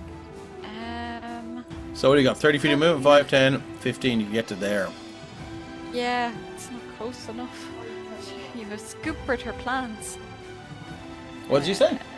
They climbed that wall. She's still half movement. I still need to get out of it. Oh my god, what can she do? She can do feck all. Needs to action a dash and get over there. And be ready to go for the next round. Oh. She could do, but... Okay, she'll go that way. 5, 10, 15, beside Torvig. Okay. Is that it for you? That's your movement. Anything that you'd like to do with your action? There's not. Let me just check. Has she It's got reaching anything? distance, Give me yes. something. Give me something. Freaking nothing. Absolutely nothing. I should Can you have make taken a- magic stuff. Okay. No, she'll just... do you know what she'll do? She'll hold her action. For what's going to trigger it? For whatever could happen. If it moves into her space, or If it moves into her space, or if a crystal should happen to fall on the ground. I thought or that was a something. Rod Stewart song. Oh no, sorry, it's not. That is a Rod Stewart song, Paddy. It is. Yeah, Anyway. that's what he's saying. Okay. Hey, if that's it for Kethra, we're going to move on, Yeah. on to Andira. What would you like to do, Andira? Where are Alright, you? Oh, you're over there. I'm up here. And just so you know, I did refill Andy's hit points. I forgot that when a creature that's targeted by Hexblade's Curse dies, she regains hit points equal to her Warlock level plus her Charisma modifier. Holy shit, that's nice. So she is feeling a-okay at the moment. We're pretty close to the wall. Yeah, we're gonna start making for the wall. We're gonna get a climb. It'll be, I guess she can get 10 feet up from where she is currently. Happy days for that, yeah. Happy for you to do that. And then from out of this just orb of darkness that's like hugging the wall, these two crackling bolts of force energy are going to fire out towards the remaining water elemental. She casts Eldritch Blast. Are there any somatic components in Eldritch Blast? Because you are currently using your arms to cling onto a wall to not fall in. So we're gonna discuss that if there are. Could I be holding on with one arm? Maybe take a penalty if anything happens? Yeah, let's see if there are first. Okay. You want to drop the description in? There are. There absolutely. There are. Okay, cool. So there are somatic. Greetings. How is D&D going so far? It's going well, thank you very much. And 6556. Have you ever met the other 6,555 of you? If so, tell us what they're like. Yeah. Not as cool as you, I'll bet. It's going swimmingly. They set off a trap. A room is filling with water. It's full of water elementals. There is a gem inside this one here that I'm pinging. And but the water is rising higher and higher and higher. Thanks to our curiosity, might actually kill the cat in this one. Our Tabaxi who stuck his hand in and gave a friend a little lever and turned it the wrong way, just because the dice gods are mean. So you cast VS. Okay, cool. So I'm gonna say let's just do a -3 on this rather than disadvantage if that works. Okay. Is that fair? I would be at advantage from inside the darkness, so can we call it a straight roll? Yeah, okay, cool. No worries. Beauty. Alright. And there's 2... Are you at advantage if it's a missile attack? Because I'm heavily obscured, so... okay, yeah. It counts to hide. Nice, I like it. Hidden. Picasso, I like it. 11 and 19. 19 hits for 3 points of force damage. Beauty. Would a boon make a difference on the 11? It would. Its AC is 14. You can use one of your boons if you wish. You would need to roll a 3. I'm going to hex you and make you roll a 2. It's a 3. Oh, god damn it. Yeah. 13 points of force damage. 13 points of... 13? Holy shit. Is this... and I assume it's sort of Raven Queen-ish black force energy that shoots out. Yeah, just sort of this... I think it's just like this crackling black bolt of energy, yeah. Crackling Black Bolt is my favorite Danzig album. Right. So yeah, it shoots through the... It actually shoots through the water now at this stage. Not slowed or deterred. This force energy just sails through. It hits this thing and just almost envelops it. If it were lightning, the creature would tense up, but it doesn't. But it slams through. You can see half of its shoulder just kind of like washed out into the rest of the room, and it sort of reabsorbs some of the water further on beside it, and it becomes whole again. Long story short, I terrain killed Tiamat. Oh, we got to hear about this. Let's throw that shit in the chat there, and we'll have a look at it. Is that it for you then? Yeah. Okay, moving on to Nira. What have we got, buddy? You're at 17 from 52. How are you feeling? Hurt. Very hurt. And I hate to do this to you, but some cold damage. Oh yeah, some cold damage. Thank you very much. Sorry. 2d4 points of cold damage coming at you like Cleopatra. Zip zap skibbity back 3 points of cold damage. You're now at 14 from 52. Nira, you are not feeling good. You're almost completely covered in this crust of ice crystals now. I think Nira is going to hold fast for another round, so I think they are going to... What condition is this water elemental looking? Very hard to tell, but I will say it's now in double digits. That's all I give you. It's come out of triple digits into double digits. Duper. Okay, if that's the case... Leaking, says it's a map. It's leaking. Hole Again is my favorite hole. It's the awkward second album.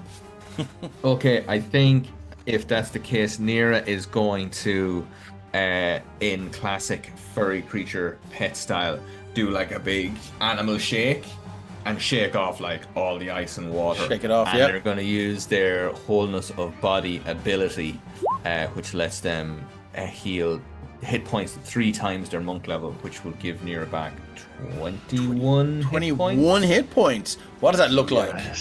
It's literally them like shaking off like all the water, All the ice crystals, okay, yeah. and all that kind Cool. of thing, and like they puff that- up. Now they've dried out a bit, they've puffed up. So that's their action. And I think just to be on the safe side, I could have waited and done that. But anyway, I'm gonna do that. No, as their bonus action, if you allow me, they are going to take out the hover log, the floating log. That we found in like episode 2 or 3 on the case.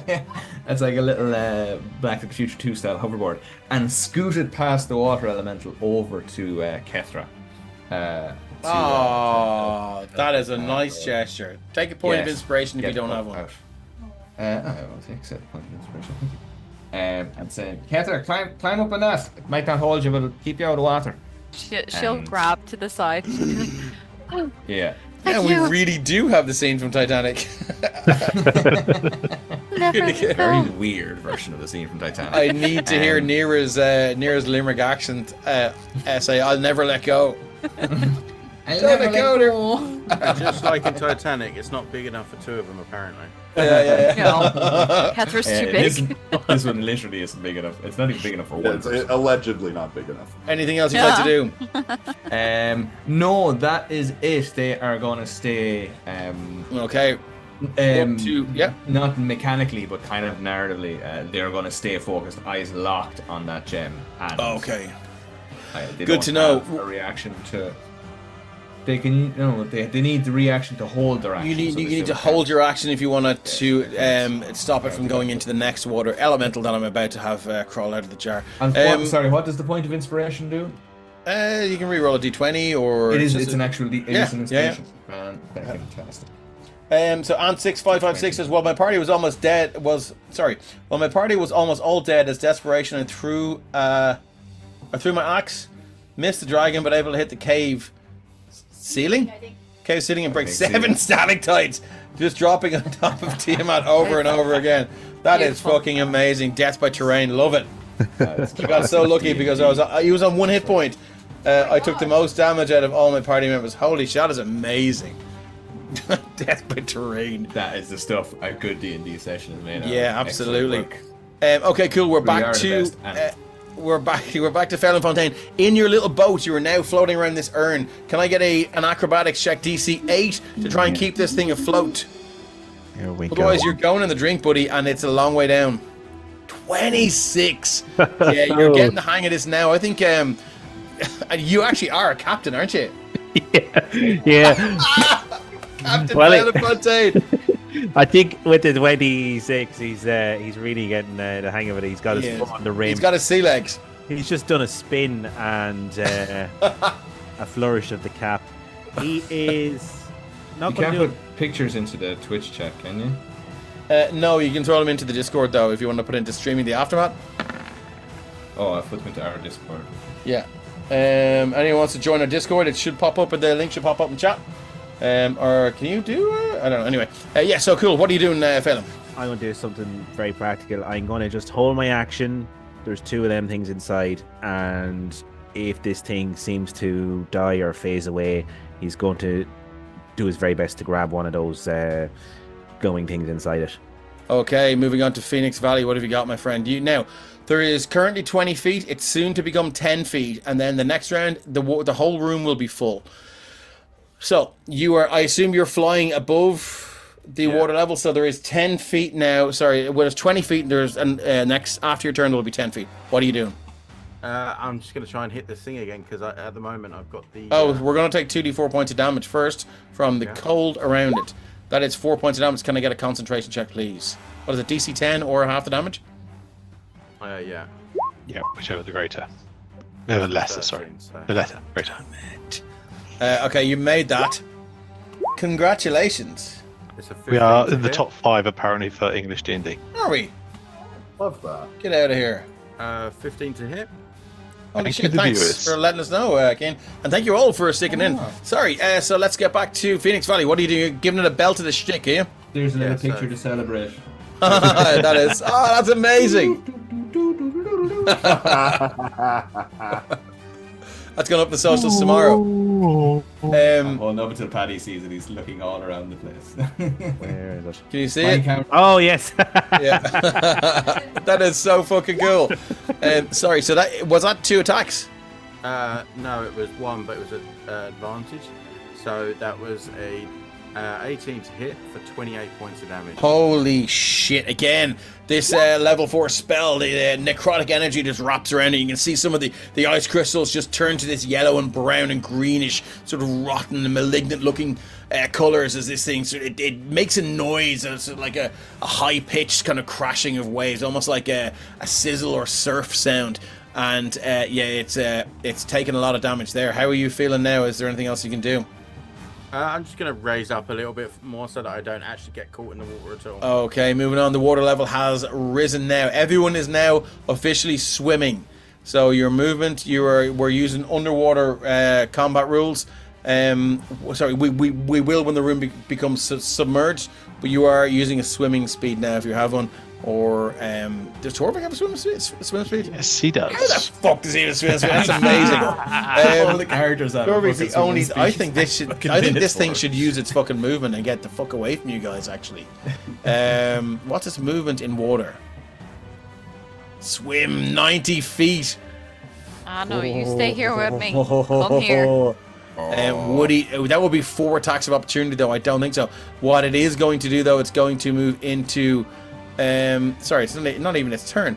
The water level rises to. There is now 10 feet between the water level and the roof. It will go up and fill the room in the next turn. Sorry, we're back to the start. Torvik, what have you got?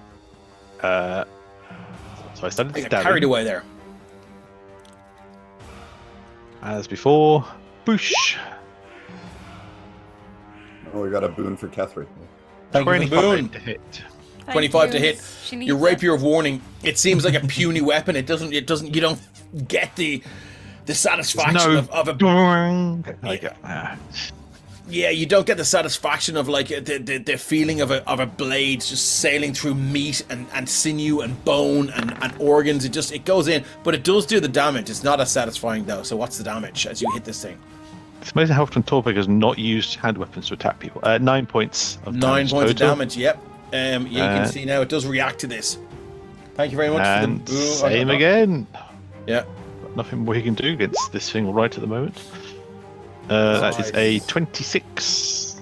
That hits. How much more damage is it going to take with this magical weapon? Your rapier of warning. Not a lot, because 7 more points. So that's respectable. I feel like Torvik's got just prison shanking this thing now with the rapier of warning, almost like overhand stabbing the thing. Trying to poke the crystal out. So poke the crystal out of the center of it.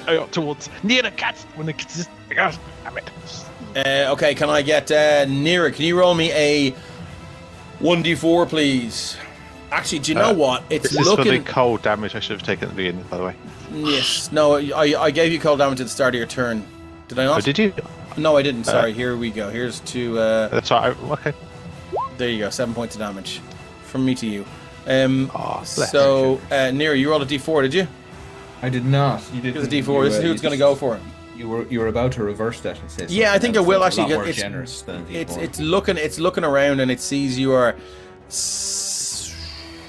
Actually, do you know what? It's going to move to here. It will take. It sees Kethra is the worst off. Oh, Ketra's got a held action. Fail can make an attack, and Nira can make an attack of opportunity. So, Kethra, first off, do you know what? I'm gonna go Phelan first, Nira second, and then Ketra's held action third, if that's okay. So, Phelan, what are you gonna do with your? You have a reaction. Would you like to make an attack of opportunity? I would, and I'll give it a slash of the bloodshed. Here we go. Slash of the bloodshed, short sword. 14 is exactly what you need. You hear this voice in your head as the blade. This is not acceptable. These things do not bleed. I hunger for blood. Stab Torvik. Can I get a wisdom saving throw, please? Oh, he really doesn't want to. Okay. Has it taste for Torvik's blood? Wisdom. DC is 10. Oh, Would that count as a potential to be charmed? DM. Yes. Then I shall use my class 7 feat, Beguiling Twist, and I shall force that round onto the water elemental, which now has to try and make a wisdom saving throw, please. The magic of the Feywild guards your mind. You have advantage in saving throws against being charmed or frightened. In addition, whenever you or a creature you can see within 120 feet, if you succeed in a saving throw against being charmed or frightened, you can use your reaction to force a different creature you can see within 120 feet of you to make a wisdom saving throw against your spell save DC. If the spell fails save, the target is charmed or frightened by you. Your choice for 1 minute. That is fucking amazing. Rory Guy says Dave's Monster Noises audiobook coming 2025. Nice. Okay, so I need to about make you being charmed, isn't it? What a twist. No. It's Any just creature, charm. you or a creature you can see succeeds, Oh I shit! get to bounce that psychic energy towards someone else. That's Oh, that's- fucking amazing. that is a banana town. M. Night Shyamalan move. Here we go. what an unexpected combo. 9. What's your spell save DC? My spell save DC is more than 9 for sure. Is it out of boon possibilities? It's a 15. Ah shit. Okay, yeah. So is it frightened or is it charmed? That's an interesting one. If I charm it, I wonder if I could just ask it to give me the gem. Definitely give it a go. Would Torvig think that way? No, Torvig would probably go for Torvig would go for fear. Okay. So what this creature will see and what no one else will see is that as it looks towards Torvig suddenly hulks and grows, and as 2 extra horns curve out. There's this 4-horned beast pulls out a very sharp, multi-pronged rapier and just its fangs is grow out. terrifying. There's its condition immunities. Frightened is not one of them. It is not immune to being frightened. sex, exhaustion. Yeah, what's that? Sex shot. Immunity, Immunity, exhaustion, blackened, paralyzed, petrified, poisoned, prone, and restrained. I've yeah, definitely so suffered from sexhaustion in the past. That's exhaustion. I mean, you can die from that, so just be careful. You gotta stay hydrated. Stay hydrated. Okay, cool. So yeah, you can see this creature does sort of rear back now as and so obviously this is the creature's the only one that sees this. But is Torvik sort of making them the shapes a little bit? I think what you see is you just see energy will be curling around the hand, and he just almost flicks. Pretty much would look like Fey magic, I guess. It would look very similar to as you dream up the appearance. Is Torvik sort of moving a little bit? Everyone else will notice that Torvik has just trying a bit of his shapes. Shoulders. It's just nice. that thing of he might be embodying something else for just 1 second. Okay, so the water elemental. Something 1 second. Right, so that is it cannot move any closer to Torvik, but it is still going to attack Kethra, right? I think Nira's got an attack of opportunity still. Oh, sorry, of course, yeah, sorry, it's Nira. That's right. Nira is going to give it the old glitter claws. Here we go, coming at you. Oh, did I? Oh yeah, there we go. 22 to hit for 11 points of damage. Yes. That is good. And if wait, is that something doing something? No. I would like to ask if I could do a stunning strike. Stunning strike. I know think it's an opportunity attack, but it says if you can't. hit another creature with melee Yeah, you attack. can do. Of course, you can do a stunning strike. going to I spend like to some of think my that stunning strikes.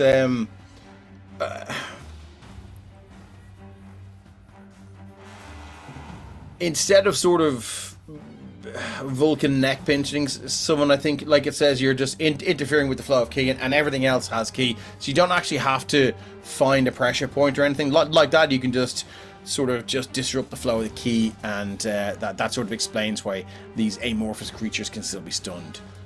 For sure. I think like Nira's punches into it with claws out, and as we've established, it's got little rainbow claws. Little rainbow claws. And I think starts to like, once their hand is inside this thing, or once their paws are inside, actually start like turning, and you can see like little rainbow, like streams of rainbow glitter going up through the creature as the rainbow glitter starts to spread through it and slow it down. Fortunately, it made its con stops it. save. That's their attempt. Did it do it at disadvantage? Because it's inside of a frightened the creature that frightens it. Is it? Is that not saving throws? Is that just ability checks? Yeah, it's a con saving throw. Can you just throw in the frightened condition there? I thought it was just against the attacks. Let me check. You might be right. I might be over. Conditions frightened. Disadvantage ability checks and attack rolls while the source of its fear is within line of sight. So yeah, but not saving throws. Okay, fair enough. Okay. All right. So it's gonna resist that, unfortunately. And Kethra, you've got an attack of opportunity. This thing, it's almost like the whole room just swells up to just completely envelop you now, as you sort of unconsciously draw in a deep breath to hold your breath, and the panic is beginning to wash over you, almost the size of the wave itself. You feel the wave of panic swell over you now. What would you like to do? Do you want to use your reaction to attack? Yes, she is going to, as it worked before the last time, so she's getting a bit more confident, but she's like gasping for the air, so she will try her... Thematically, we need a okay. 16 is going to hit, though. 16? Okay. For 15 points of damage. 15. Yeah. Kethra. This thing is in single digits now. Nah. You swing across your flame-tongued sword, and you see it sizzle as it hits this as it hits the ice cold water that is this icy water elemental, whatever you want to call it, and it sails through. You can see now it begins to sort of slosh into the water and reform, but not nearly as intimidating as it once was. Yeah. She has her second, does she? No, you can only use your action to make one attack, unfortunately, because this was This is a Shamalalam creature. Is it ice, sea, water? Hey, nice. So it is going to make its 2 slam attacks against Kethra. First slam attack is bring it. A 9 to hit. Miss. What's her AC? 14. I can't even use a boon. No. Second slam attack. What the fuck, lads? A 9 and a 9. Yes. 9. Okay, 9 indeed. So it makes its 2 attacks. Yes, Katie. And now it is your turn, Kethra. What'd you like to do? Oh, she's swinging it back. Yes. Swinging it back. Let's go. She's going to use a boon. You need a 4 on this boon to get it. Did she get advantage because of flanking? No, it's facing her. You get the advantage if you're behind it. That is a 1, unfortunately. The first one just misses, and it misses because it is so weak. Your muscle memory was swinging for a creature that was much higher than before. In your enraged form, it's sort of hard to think tactically, and this creature is just a little bit lower. The blade sails harmlessly overhead. Your second attack. Second attack. 12. Let's try another boon. Have you got another boon? I You do. You need a 2 to get this creature. 4. Oh, that's a hit, Kethra. It has 9 hit points left. Can you do 9 points of damage with this weapon? It had, for that one, it was 16. It's done 16. Oh, sorry, 16. It automatically 16. rolled the damage. Yes. Yes. Kethra, how do you end this creature's existence? In whatever form or shape that she can make of a head, it's off. It's in the middle at this time. And she wants to yank it out. Yeah, shing! And as you reach in to yank the head out, what you do yank out is the gem. The key. Would that be on the end of the thing, or would that be in her other hand? It would be attached to this sort of watery film. And try and catch it then out of it. Almost like a Mortal Kombat finishing move when Kano pulls the head and the spinal cord out. As you grip that, you see these 2 gems here and here flare, and the water begins to just subside. Now, as it does so, you can see that there are 4 lumps, 4 of these. So the water will begin to rush down. and sort of recede back into the cracks. And as the room returns to normal, you can hear these bars and slats that block the door begin to. I'm gonna kill that Cry Havoc, and we're gonna go back to Jungle Ruins. As we go back here, you can see that everyone is drenched, soaked. It was salt water, and you do see now there what looks like sort of 4 lumps of not ice, but they're sort of almost like gel-like pads that were contained within these icy water elementals that have a very, very cold feeling to them. Say pads or paths? Pads.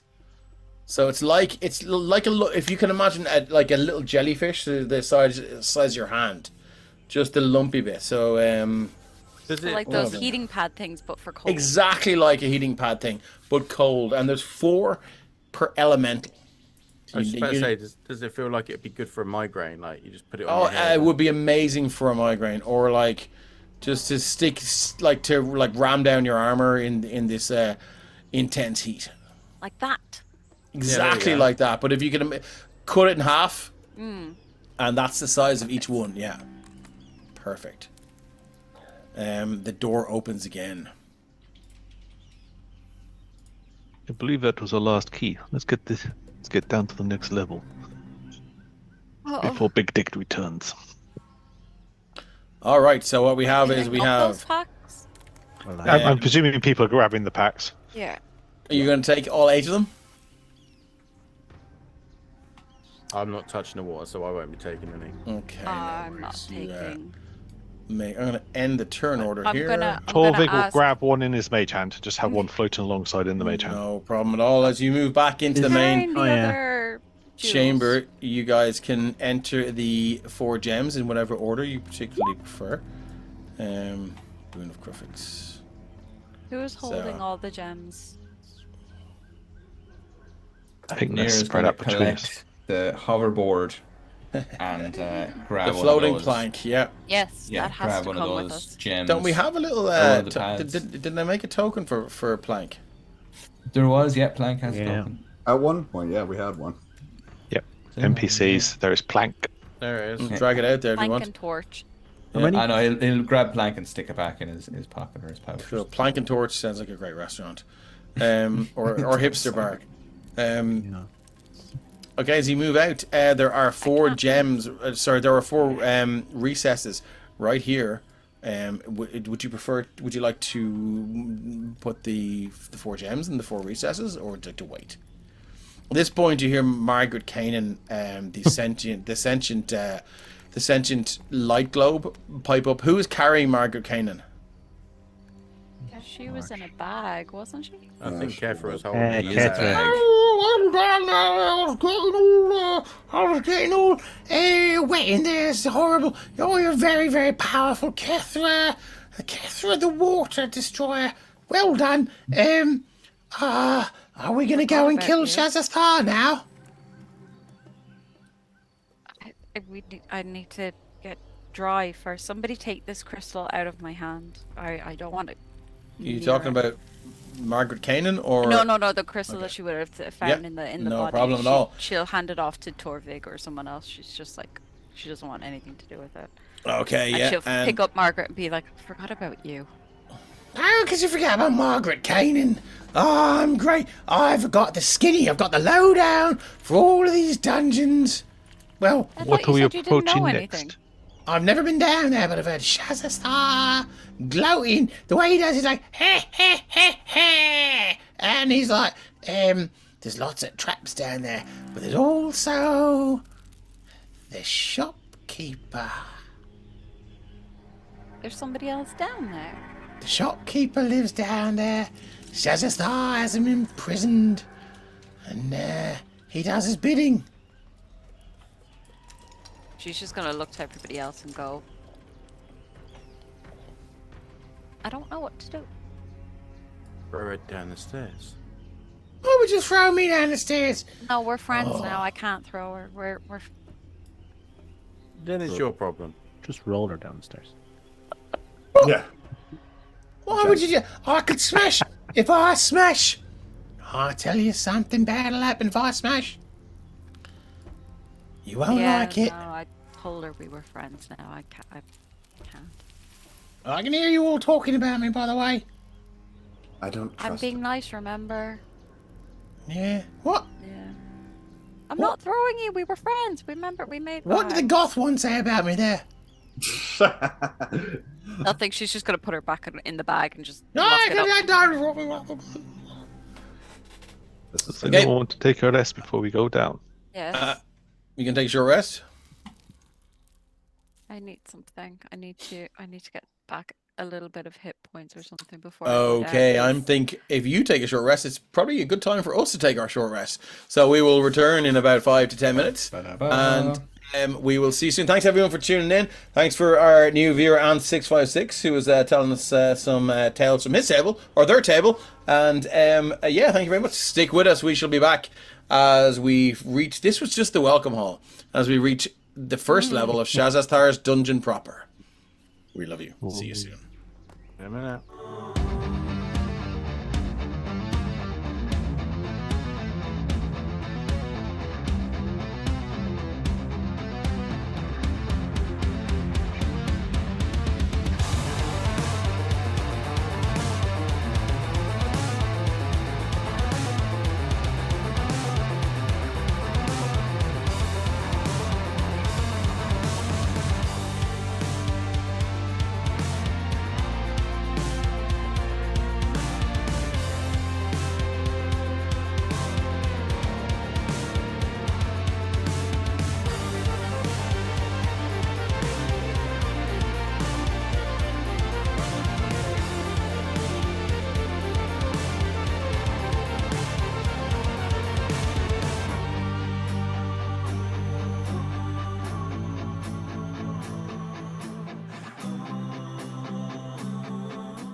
Oh, hey, hi. Didn't see you there. Welcome back to part 2 of episode 18. Are we 18? Is it Rebirth of the Graven King is 18? It can legally order booze in Ireland now. Well done. Happy 18th birthday to us. We are back with part 2 of episode 18, A Watery Grave. As our heroes have just found all of the 4 necessary gems to make this spiral staircase descend even deeper into Shazasthar's lair. What would you like to do? Take a small breather. Take a small breather. We're all taking a short rest. Okay. Gem. If you would like to roll hit dice, and feel free if you guys want to take the hour to have a chat. If someone wants to check in on Kethra to see how she's feeling, you can certainly do that. It's alright. She's good. Fuck's sake, 7. Sorry. So 7. That was with 1 hit dice, yeah? It was a 2. That was with 2 hit dice. Oh, sorry, yeah. 2. Paddy, you can just actually click the words hit dice and it does it for you. Oh, okay. Because if you have a con modifier, you should be adding that as well. But if you click the words hit dice, it does it for you. Oh, okay. Back up 40. Well, I just add the con to that. Add your con, yeah. But going forward, it's a like kind of a handier way to do it for you. So we're all jacking up the hit points there. Fucking hell. Natural 1. Natural 1. Whoa. Oh, that's unlucky. So how many hit dice do you have? How many are you spending as you feel waves of scorn and disrespect roll off this weapon as it now has less and less hit points from which to draw your energy from. Yeah. In my head, I'm just like, I can't swing you if I don't have enough energy. And I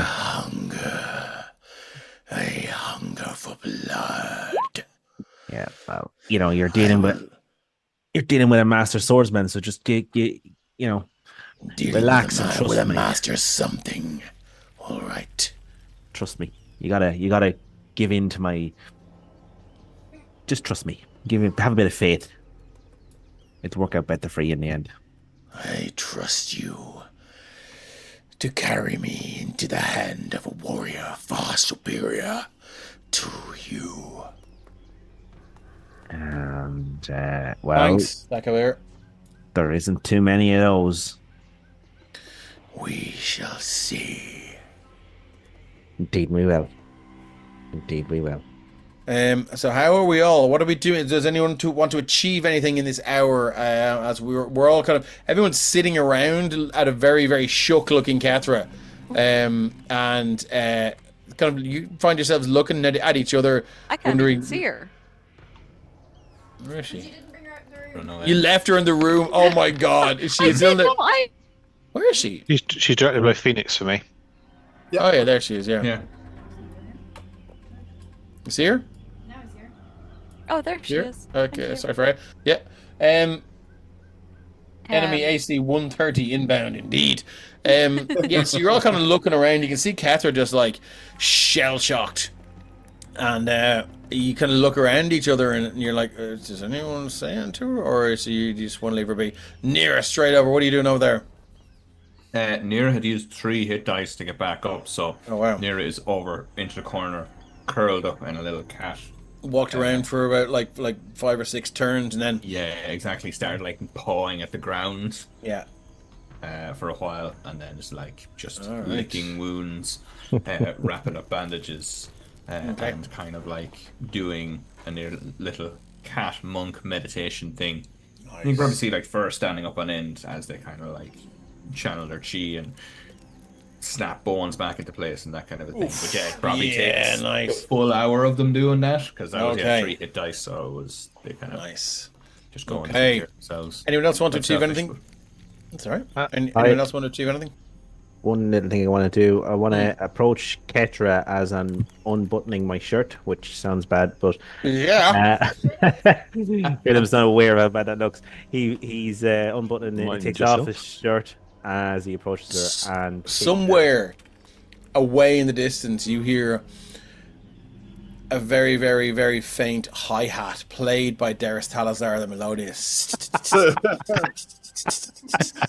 as you walk forward and unbutton your shirt. Who's the man with all the shirts? I knew I should have taken that man's head. And as he gets it off, he comes to Ketra's feet right. and he stuffs it in his bag. He takes out 2 clean shirts and he hands one to Ketra to dry herself off because he knows she hates the water. And he'll put the fresh one on and just sit down.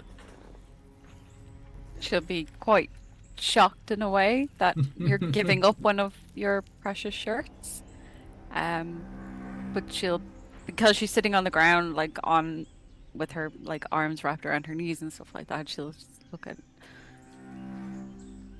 Thank you. I don't expect you to ruin another shirt of yours. It'll dry. It'll dry. You can give it back to me when it's dry. She means thank you is what she means. As Torvik sits down next to her. Thank you. And she'll take it then after that and start drying. You know the best way not to get wet, right? Don't go near water. And I'll fly over and start helping Nira. You'll fly over and do what? I'm just going to go over by Nira, see whether we're going to start investigating anything.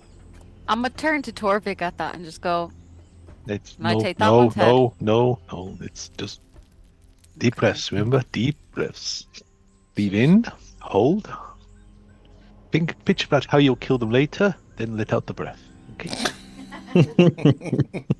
Good. Fucking And relax. Tackling technical mistress. All I gotta do is fly up That's 5 alright. feet and I'm alright. It's the most fun. Okay.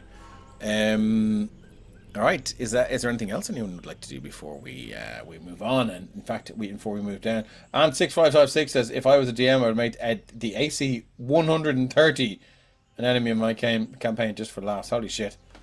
Some There's laugh. Spelljammer, all things are possible. Indeed. See AC Craig 130. taking notes going, that's a lie. I like that idea. Yeah. Like, no, don't give him ideas. Even ideas like that. That's a sun. Like the sun's AC is 130. you automatically take a million points of damage by being next to it. Okay, cool. So if that's it for everyone, then you are you get your short rest, and you are free to interact with the four recesses with your 4 gems. Does anyone have any ideas as to the order they'd like to put them in? I was going to ask if I can look it over and see if I can work out where they are, and also if it's trapped in any way. Okay, so let's go with traps first. Would you like to roll me an investigation check, please? Guidance. 7. Would you like to add a D4 to your 7? I wouldn't mind. It's 8. Solid 8.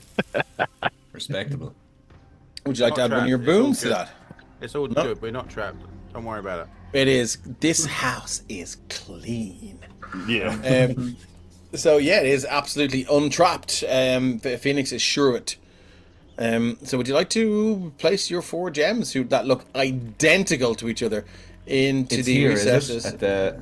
It's just at the base here. I don't have anything on the map because I failed to ask for that when I engaged my. They're all the same color. They're all the same shape. They are identical. And what are we looking at here? They where weigh the... differently. They are all the same weight. Is there any And- Fifth Element style markings on each of them that signify a different thing? Is there the thing we're putting them into, is this like a wall with like 4 holes? No, it's or- just a space in the floor with 4 indentations or recesses that you just sit them into. And is Do there you any reckon one at a time, or markings do you or- reckon all of them at one time? Ask Margaret. Maybe. Oh, Bag. now you No. want to talk to me? Now Margaret Kane is useful. You want to so go and useful. kill the guy who lives here or not? Yes, we're all on the same side. But I would like a little bit more respect from everyone else, please. Miss And you will have Margaret. it if you could help us get down there. They're trying, believe me. It's tough with them. I find them very trying, Kethra. But right. It doesn't matter what way you put them in. Just fuck them in. And Have you seen it done there's no before? trap. I've seen Shazasthar use it, yeah. Okay. Yeah, you always just seem to just plop them in anyway. Never seem to sort of sit down and think about it. So, yeah, what could go wrong? Fucking plop them in there, Kethra. I think you do should an do insight it. check on that. If you'd like to insight check the glowing glass orb, you will do so at disadvantage, as it does not have any facial expressions or micro expressions or body language to read. Sounds fantastic. Is there nothing? Is There's she- nothing in her at all. Disadvantage. There's a little sort of glowing center to her. I reckon she's just a fucking pixie in the ball. That is a 22 22 with at disadvantage. You get the vibe that she. Oh, look at. Can you do the thing? Can you do the David Bowie thing? Okay. That's so cool. Well, it wasn't actually David Bowie. We all know that. It was the guy standing behind him doing the thing. Yeah. So with a 22, seems legit, and you feel confident that it, seems legit. I vote to go with the stone. This talking stone knows what's going on. What he said. If this room fills up with water, I swear to God, I will smash you. I still don't trust it, but I do trust you, Nina. Sorry, I'm not an it. I'm a her. Margaret Kanan. I was once a very powerful wizard. So you say? Yes. And now you're a round ball. Exactly. For now, you little winged bastard. No. Back in the bag. No. When I get back to my No. truth, I'm gonna Kill make you. her into one of the things that cleans a toilet. Nira sticks to his paw in the air. I vote just fire them in. I vote we listen to the stone. Yeah, I'm with you. I agree.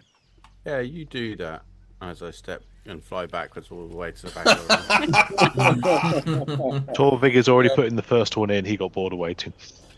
Nice. you hear a clunk, click, and fire beneath you. You hear the grinding of stone and metal on metal, and gears clink, clink, clink, clink, clink, clink, clink, clink, clink, clink, clink, clink, clink. Let's get them all in, shall we? Let's get this done. As you do so, no traps are triggered. No magical effects explode in your face. The whole room doesn't fill with water. No fireballs Feels with blood. detonate. I'm gonna just get rid of this fucking thing here. Where's the blood? As we go 1, 2, 3, 4. Where's Phoenix? I'm gonna drag Phoenix over. Don't move your tokens as I drag. What the fuck? Fucking torch. Torch is my master. Phelan needs another red dot because he doesn't have one. Yes. You all have red dots because Shazasthar Torch is now has your Bill's blood. red dot was on the torch. Where's the torch? Did you bring it back? Oh, I did. That's why I had no red because they had gone. there Yeah. you go. So copy. Hey, we And just I'm got gonna paste you over. raided. Thanks for the raid. Hey, thank you very much for the raid with 11 viewers. You were just Sage RPG. I will wait actually because sometimes it takes a while for people to land in. Hello. Welcome aboard, everyone. Who raided us? Red Sage RPG. Thank you so much for the raid, guys. You've landed in a pretty much a classic dungeon crawl here, as our players are in beneath the jungle floor, chasing and trying to learn more about a malevolent entity called Shazasthar. But they entered his don't use wind wall to put out fires. Oh God! Solid advice. Oh Mike, that is some solid advice. There's a story there. There is a story there. I would use Windwall to put out fires. But Thank you very much for jumping in, guys. We really appreciate having you here.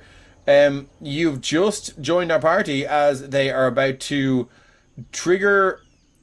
They're about to unlock a lock that will let them down into Didn't the I use the second. word trigger there, Dave? I had the word trigger. I don't mind that Leading. word trigger. To let them down into the Everything's second going level okay. of Shazasthar's dungeon. Curiously, and I will let you know that this dungeon was made and installed by Wraithwell's Dungeon Installations. And you may get lucky and find the catalogue that Shazasthar used to have this dungeon made, and maybe you'll find out a little bit more about the blueprints. Maybe you won't. Maybe we know where to track them down afterwards. Indeed. But as you enter, as you plop the fourth gem in there, the spiral staircase turned with a crunking and clanking sound. Stone and mortar and dust fill the air as this spiral staircase just descends deeper down in the ground. You can see now the spiral staircase just goes down for another maybe 20, 30, 40 feet.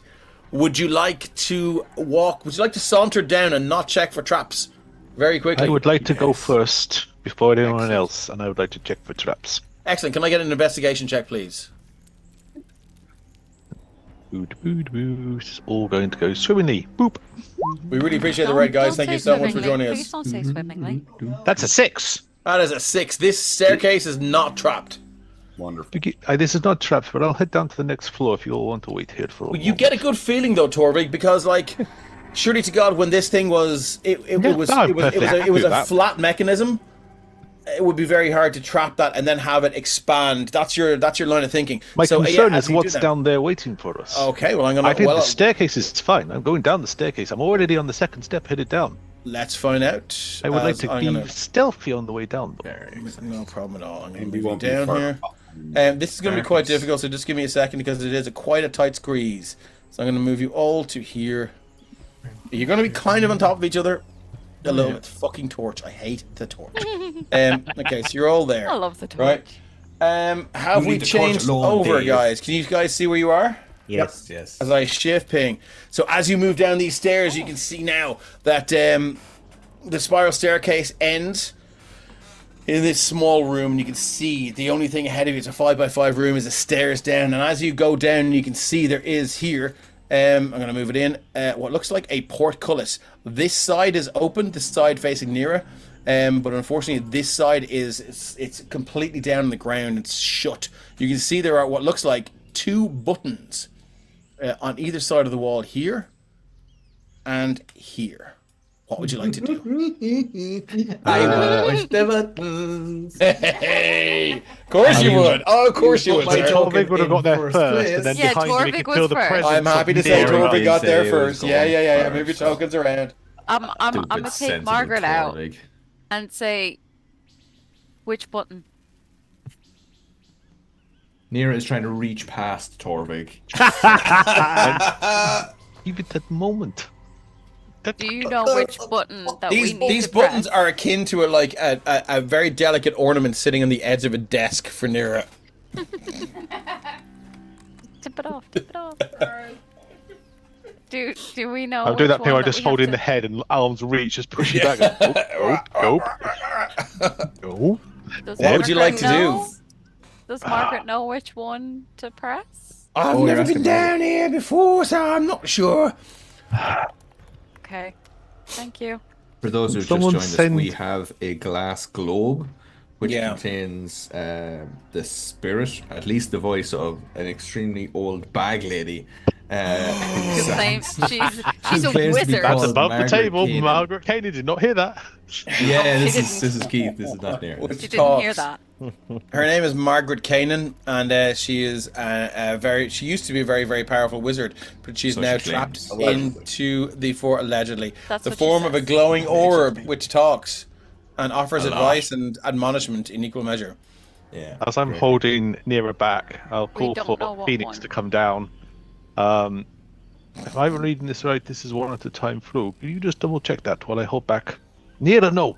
Put it down. Yes, let me check. Guidance, stop it. Okay, so you're going to roll investigation to check if these buttons are trapped or the portcullis is trapped? How the mechanism works. Okay, cool. The suspicion is this is a one-time, and we want to make sure we don't get someone trapped. 17 on there as well, so that's a 21. Okay, 21. With a 21, Phoenix, you kind of sniff around and have a little look in. You can as you move your hand to deftly and delicately examine these buttons, you can feel a heat resonating from them, and you sort of lick your finger and touch, and they are piping hot to the touch. Just to check, are these bars actually here? Yes, they are. So what you have is there is so on the bottom here where everyone is. Yeah, that one's up. Yeah. That one's up. These bars are down.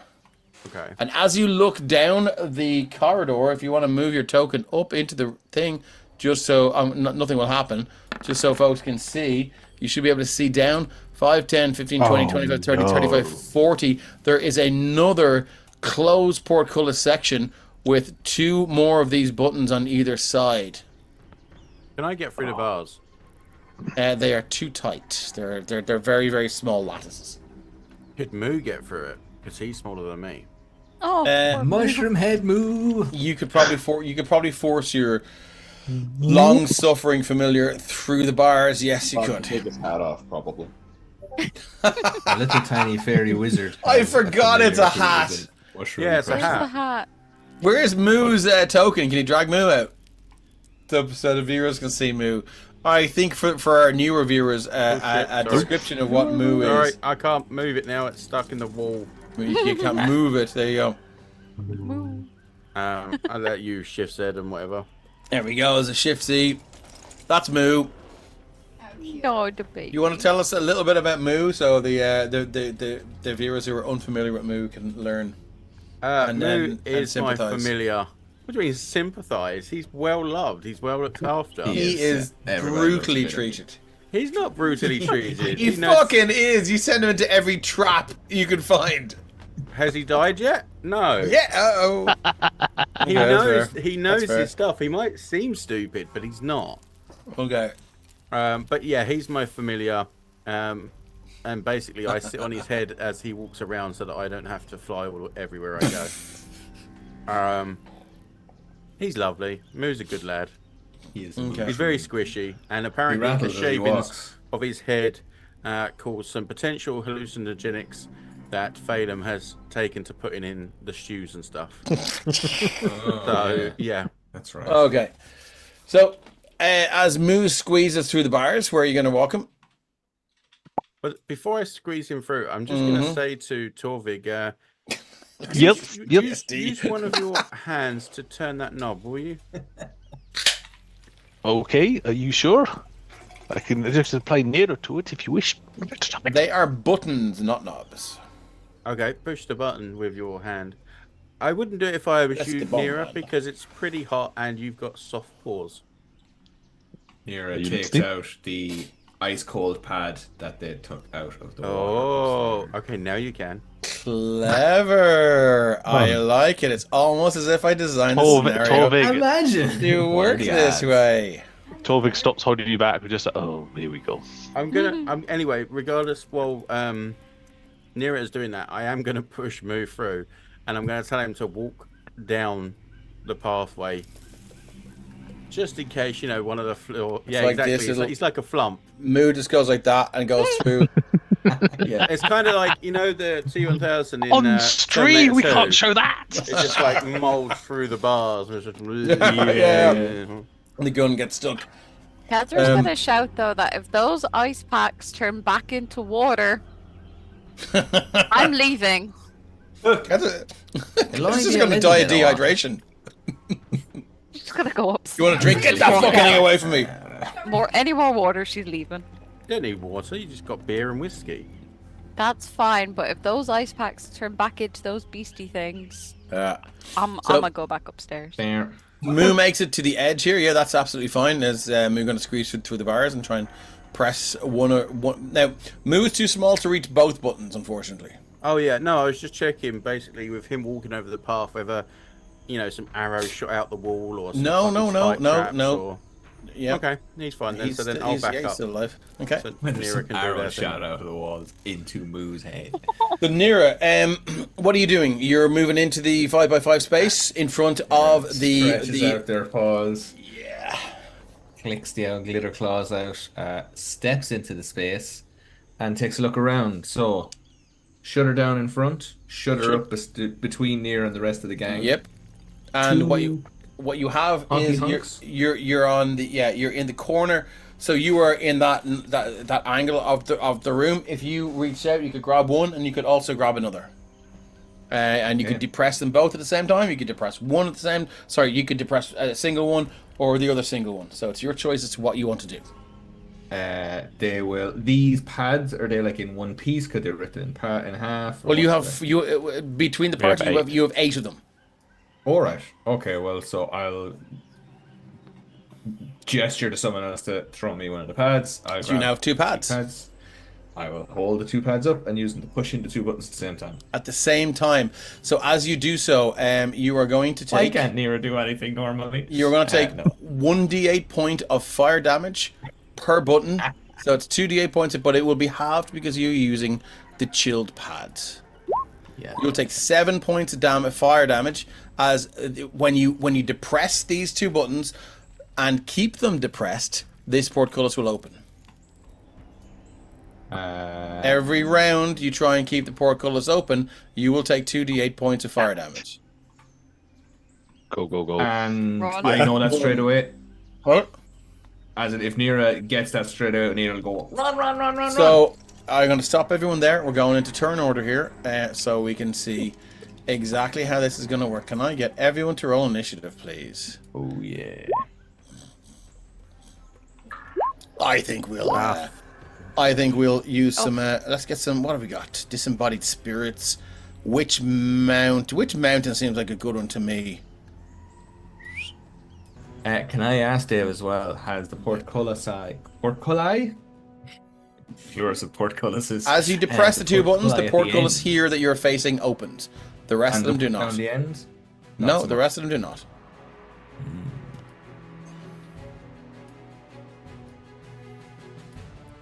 So, we were in turn order. Let's reorder the turn order.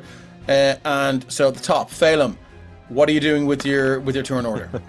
Using a small size to dash through everybody. Yeah, so you can 15, use your 20. movement. We're into normal D&D combat round rules here. 5, 30, 35, 40, 45. What's there?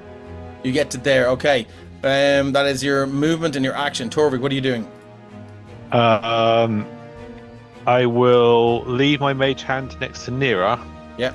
But then push on past 5, 10, 15, 20, 25, 30. Can't stop and feed them space. That's as far as I can get. Okay. Action, I will take the dodge action. Okay, lovely. Phoenix, what are you doing? Flying straight through and get into there. How high is this ceiling? It's a 10-foot high ceiling and a 5-foot high corridor. It's quite cramped, especially for Torvik. Okay. I was going to. You've got space between the horns to fly through if you need. Yeah, you can move through the space, no problem.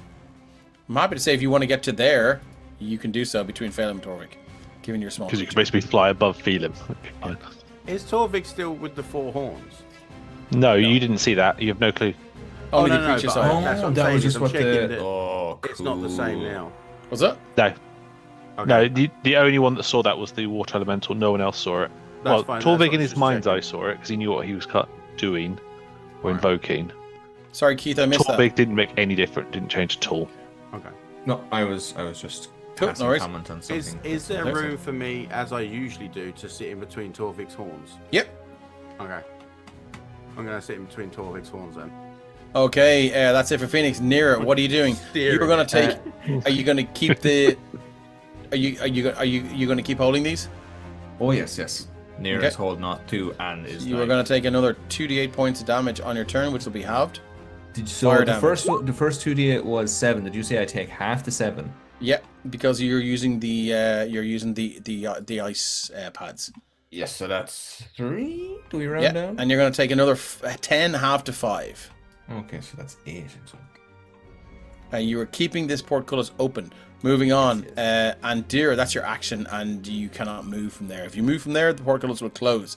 And Dira, what are you doing? And Moo is near the second set of buttons, or is that on the other side of the other? No, Moo. So there is another portcullis here on either side. So if you move in, if you zoom in, you can see portcullis here, portcullis here. So that, and there are 2 buttons on either side of the walls here. Perfect. Andy's going to come around the corner. It's getting rather. Take your time yet. There's no rush, Todd. So 5, 10, 15, 20, 25. That for burning as you move past. It is getting rather crowded. So with her bonus action, she's going to use Blessing of the Raven Queen. Thought you would. and I will get you in there. those portcullises. And she's going to start depressing the buttons in here. Okay, cool. So you are going to take 2d8 points of damage as the portcullises open. Yeah. You're going to have, because you resist all damage. Did that roll? It did another 10 so you're going to take 5 points of fire damage. Yes. As these portcullises are now open.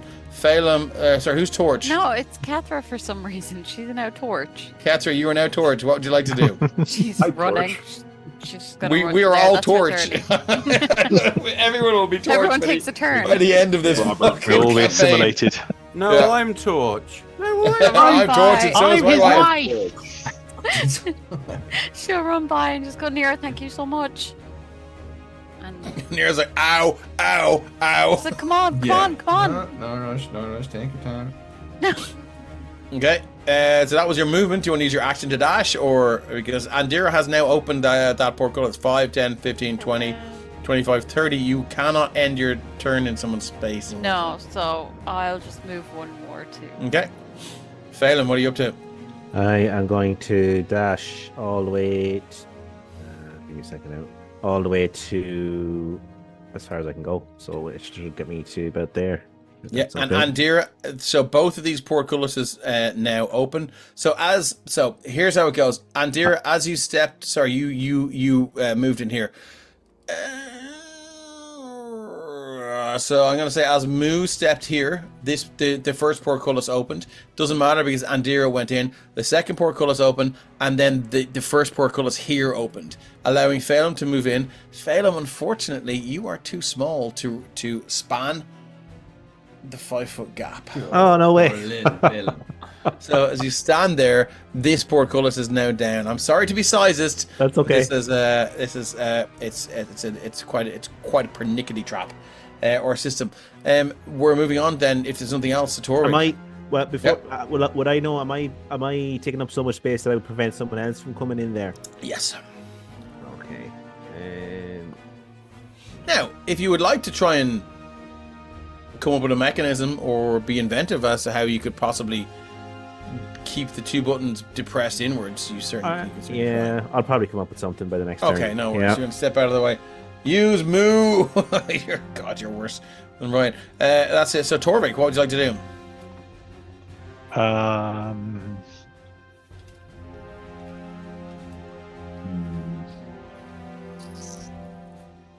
Really do not like the person who owns this dungeon. Sorry, what? I just said I don't like the person who owns this dungeon. Yeah, well, this is classic Wraithweld. Classic Wraithweld. Yeah, he's a devil for the traps. Our man, old man Wraithweld. Okay. Can I move past Andira? You can. Okay. So carry on, so fine. Andira, you're going to have to stay there to keep that open, by the way. Yep, that's fine. 35. So 35 to there. Yeah. Bonus action to Misty step forward. Nice. I like your style. So throw into chat. 30 feet. So that's 1, 10, 15, 20, 25, 30. So I've gone past the portcullises now. Mm-hmm. Well, they are... yeah, sorry. Yes, you're through, yeah. And then I will go... I presume this one will be down, won't it? This one is down, yes, and it does not move up as you enter the space. Yeah. That's okay. That's what I was expecting. Okay, that's a shame. Phoenix. The mage hand will disappear because I'm too far away from it. No problem. Phoenix, you're up. I was with Torvik, but obviously once he gets Misty Step, I'll you plop down to the right? ground, yeah. So that would put me what? You are. I got 35 as my normal one, so you're up here. That one, okay. Eyebrow. That's a great way to get extra movement. Yeah. I like it. I really like that. Can I go to where Phelim is? Because you said he's kind of small, I'm kind of small. Yeah. Can I use this quarterstaff that I've just conjured up and basically jam it in between the two? Fortunately, it's not big enough, but what you can both do is press one button each. Yep. Back to back. Okay, I'm not touching it with my hand, I'm using the staff. I will use a cool pad and touch it with my hand. Sure, I will allow it. I'm gonna need. It's quite rounded, so there will be a check each round to see if you can keep it in. Set the nun to the bishop. Oh. I've never had any problems so far, so yeah, I think we'll be. Okay, cool. So we've got Phoenix, and we have Phoenix, and who else? Phelan. Just keep it are depressing it. That's no problem at all. Cool. Back to back like Charlie's Angels. On your turns, you're going to start to take damage. Phoenix won't because he's using an implement, but there will be a check to see if we can keep it depressed. Moving on, Nira, you're going to take 2d8 points of fire damage. I've just put myself back slightly there, just so that we can no worries. characters. You're going to take 5 down to 4, half to 2 points of damage. What would you like to do? You going to run like fuck? I would love to run like fuck. Okay, there you go. I don't know if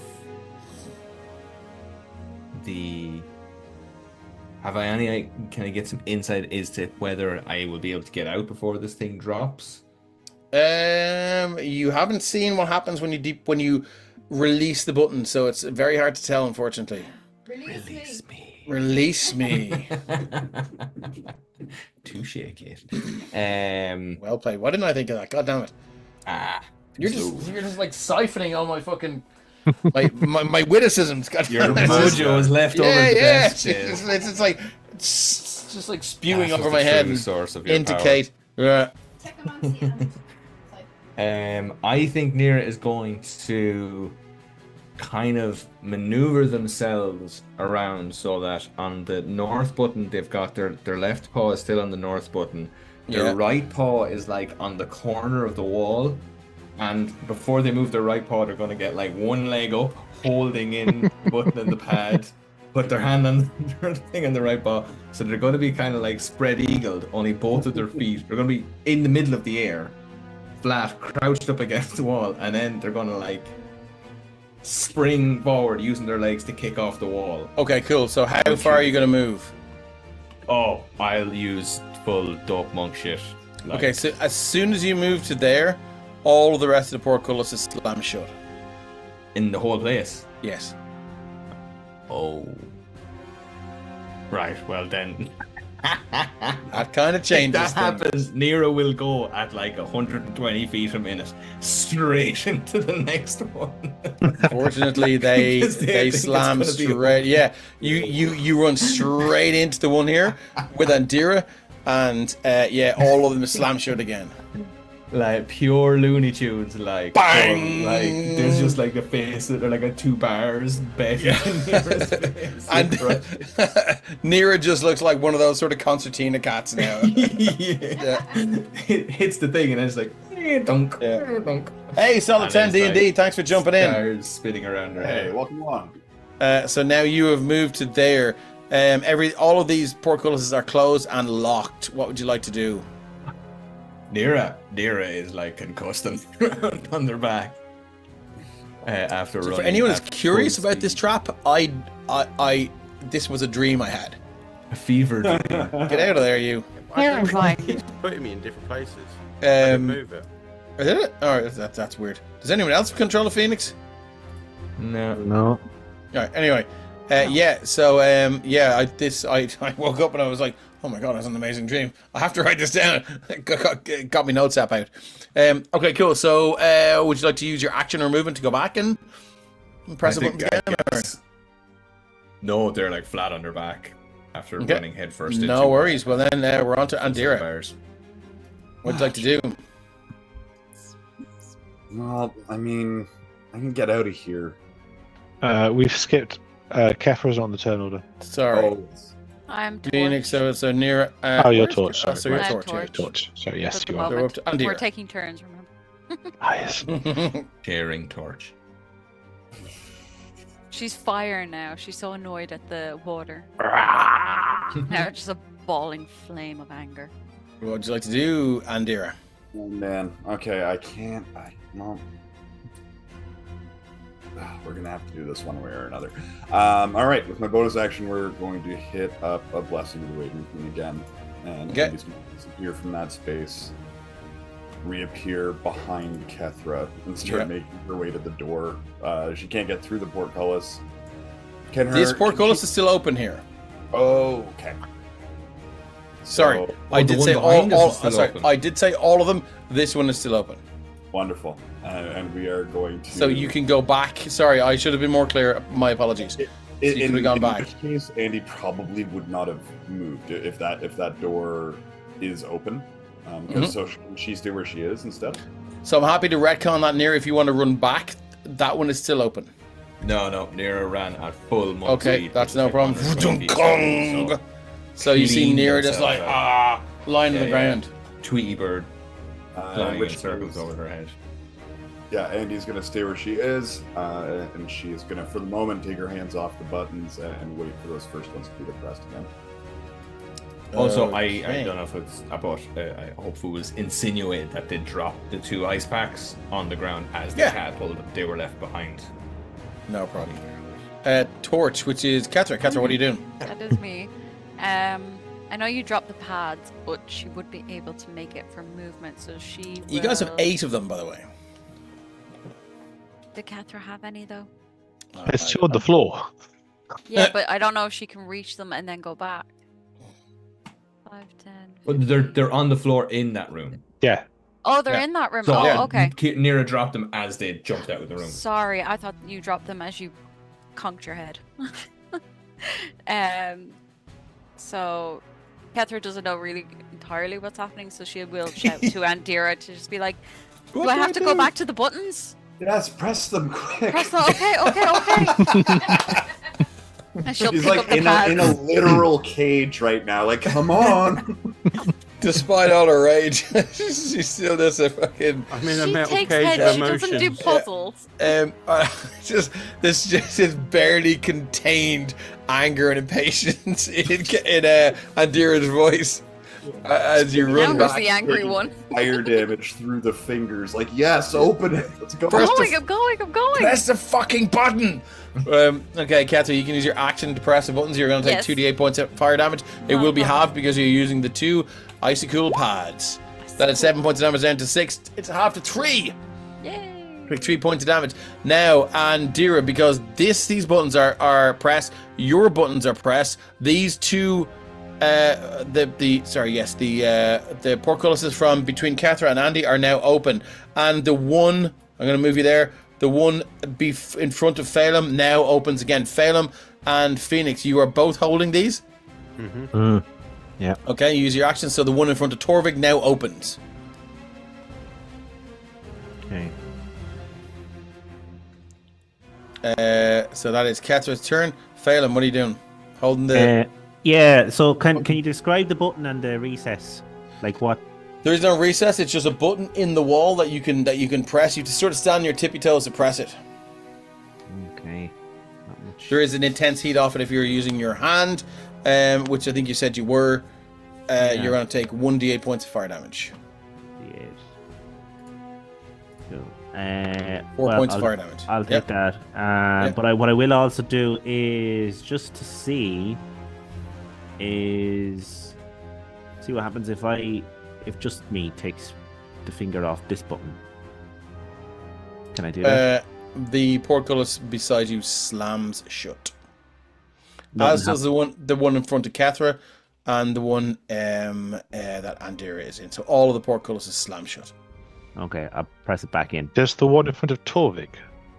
Yes. Okay, so they all. Okay. I will press it back in. Okay, shink. That is your action to do that. Oh, yeah. If you want to use a bonus action, you can, second wind or anything like that. Otherwise, we're back to Torvik. The portcullis goes shink. Yeah. I will use an action to cast Mage Hand and use Mage Hand to push one of the buttons in. You can push one of the buttons in for sure. Yeah. I will take the step to there. Oh yeah. Something fun in there, is there? Fun is a word. He's 130 AC. We need to, so he will then take out one of the cold pads and he'll press his non-bow casting hand against the. Okay, cool. So you're going to take a D8 points of damage, halved. Yeah.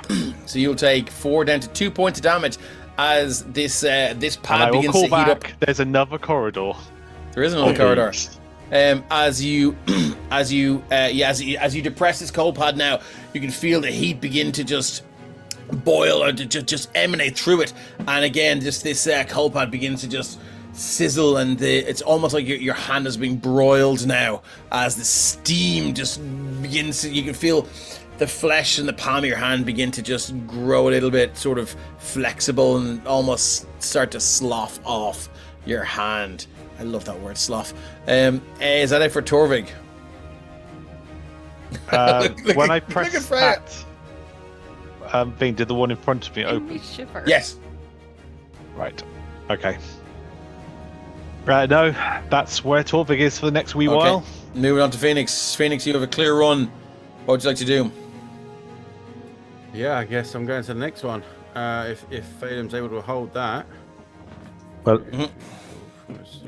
I'm only able to hold one. No, button. he's not. The two of you have to continue. Sorry. So the two of you are too small.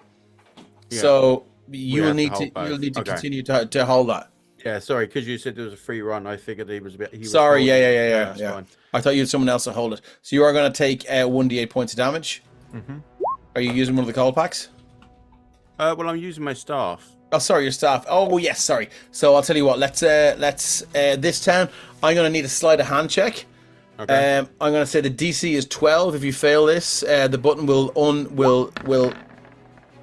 not. Okay. Cool. So you manage to keep it there. You're not going to take the damage. But if you do fail this, it will be the end of your turn, and all of the portcullises will close until the start of your next turn. Okay. Yeah. Cool. Moving on to Nira. What'd you like to do? Nira is going to get up off the ground. Extremely groggy. Are you okay? No. That hurt. It's the accordion body just... Is there a master button somewhere? There has to be a master button somewhere. Yeah. Hold on 1 second. And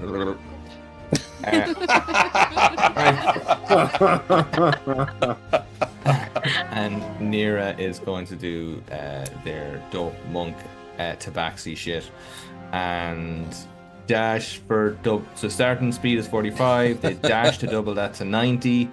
What the fuck? Fucking Depth of the Wind gives key point to dash as a bonus action, which will double that to 180. Sonic the and if Hedgehog they need over. to, they'll use Feed 9 Agility to double that again to... You won't be able to get that far. You can get all the way around to here. So let's just count your moving we'll up. leave feline agility for now. But anyway, after the shaking. Yeah, buddy. That's kind of half as well, because they have to use half their speed to get up. So they anyway move. So count this out, because it's you might need your action here. Oh yeah, well they'll definitely use their action. So we'll use your movement first, and then maybe your bonus action. And then... 85 to get to Torvik. Yeah. Which is over to here. Jesus. Yeah. Have I a clear run? The first part of this is open. The second one is not. Okay, and how far is it then to the second? Chambers. My trackpad actually doesn't even reach that. So 40 feet to get to there. There ain't fucking enough No. to do this. So there's another cage here, so you can get as far as this, and there's another 2 buttons here. Oh, so the first part of that is open. Oh yeah, okay, right. So Nira will then use whatever they need to use. So what did we say? It was the action and then it's either one side or the other there.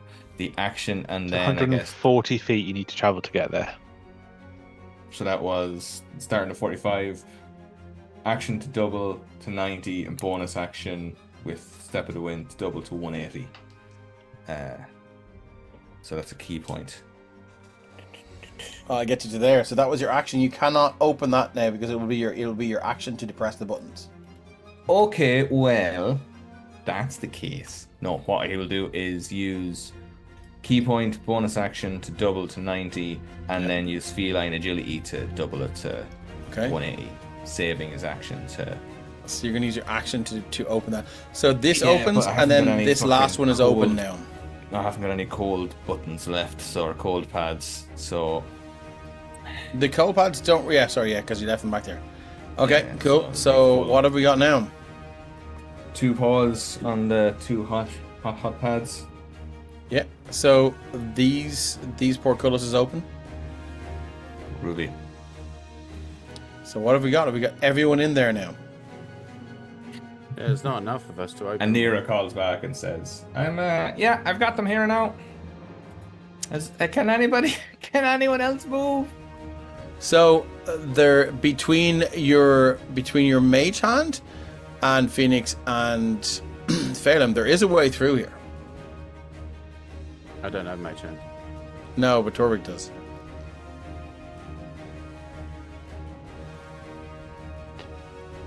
You talk about move. He's not tall enough to reach one.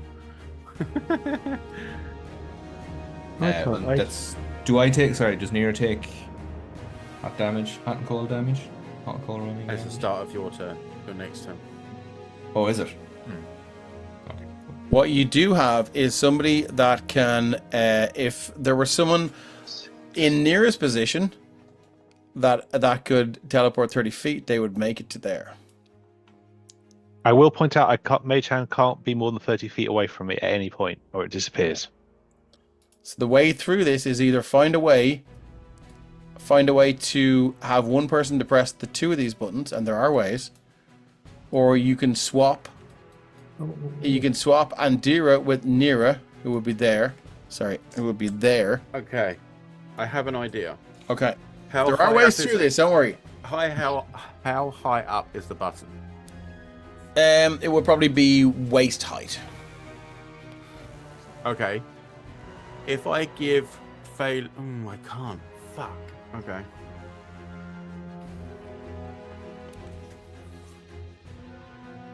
So anyway, I'm going to move on. If that's all Nira can do to Andira. Nira is done and dusted. All right. The answer lies here, just so you know. The 2 buttons near Andira, are they like straight across from each other kind of deal? Andy is going to take her hands off the buttons for a moment. I'm assuming the doors are going to slam shut. Yep. And then she is going to use her action to change the form of her packed weapon to a quarterstaff that'll hit both buttons at once. Can you make that weapon any size you like? It says I can change it into a different type of weapon. Are there like half-length bow stabs or? I think that's one of the things I was thinking about when I designed this. So I'm happy to say that you can, if you hold it in the right position, you can extend your packed weapon to. You can recall your packed weapon, can't you? Yeah, I can. You don't have to leave it there. Yeah, cool. So I think that might work if you want to do that. So you release, and then all the portcullis is slammed down, and then you throw your packed weapon up and you extend it to depress both buttons. My roll 20 is frozen up pretty bad, and I don't want to refresh just in case it messes the rest of this up. So is your cam. Yeah. Oh, that's so odd. Short of fully rebooting my computer, this. That's okay. We can still hear you, so it's cool. Yeah. You look super chill in the last in the last screen grab we have. As long as it's not me picking my nose or something. Yeah, it's cool. All right, then. How far is it from where Andy currently is to where this last button is? 5, 10, 15, 20, 25, 30, 35, 40, 45, 50, 55, 60, 65, 70, 75, 80, 85, 90, 95, 100. So 170, yeah? All right, we're just gonna start moving. I've already used my action, so it'll just be my full movement. I don't need to use the Blessing of the Raven Queen quite yet, and I'd like to hold on to the ones I have left. So yeah, we're just gonna get moving in that direction. This was designed to make you burn a couple of those. Yeah. Okay, cool. So where do you want to move? So how much movement have you got then, max? I've just got my base 30. Okay, so I'm going to move you 5, 10, 15, 20, 25, 30. You're now behind Phoenix. That portcullis is now depressed. Oh, perfect. And reconsidering its life choices. Sorry, those buttons are yeah. So your use of the packed weapon has worked. Wonderful. Moving on then, we're on to Torch, which is Kethra, right? Yeah. No. Are you using the pads? Yes. You're going to 2d8 points of fire damage, halved to 6. Okie dokie. As this begins to sizzle and burn now. Again, because you're using these pads, it's almost like you put your hands over a pot of boiling water. And again, you can feel the palms of your hands to just get a little bit squidgy now. And there is a little bit of movement as you depress these things ever hard. You find yourself gritting your teeth as the pain gets worse and Start worse. shouting, could somebody please hurry up? Balaam. I know, but hurry. Can I now? Because you're using a staff, I'm gonna need a sleight of hand check here. That's Phoenix. Oh, is it? Sorry. I'm using the cold pad. Okay, so you're gonna take a 1d8 halved.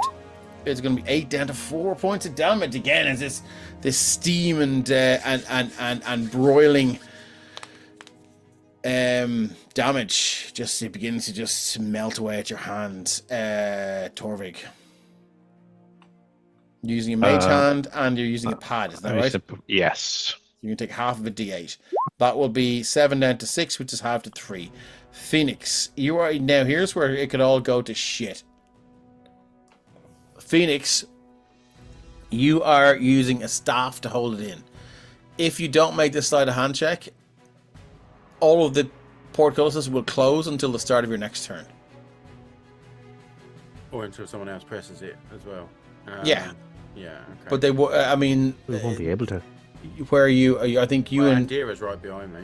yeah, but the portcullis will close in front of them.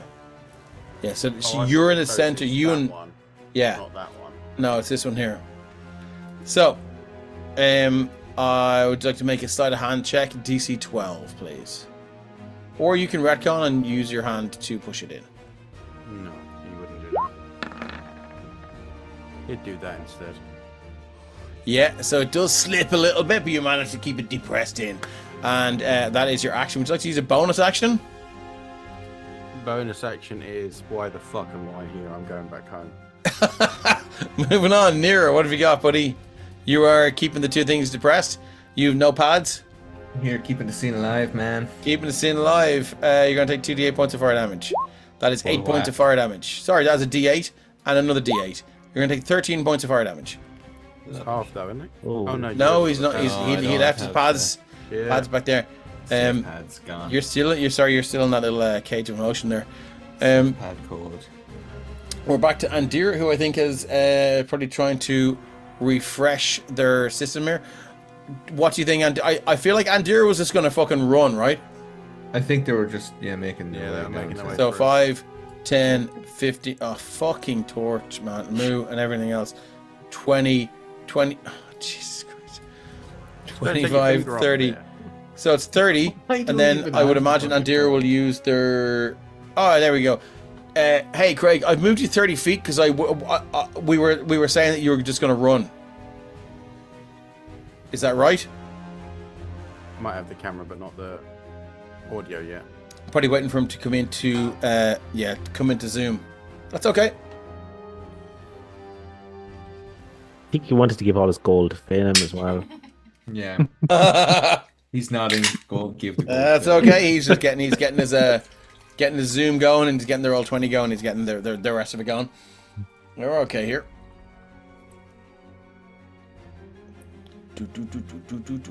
I saw him looking at his phone. He's probably posting in the.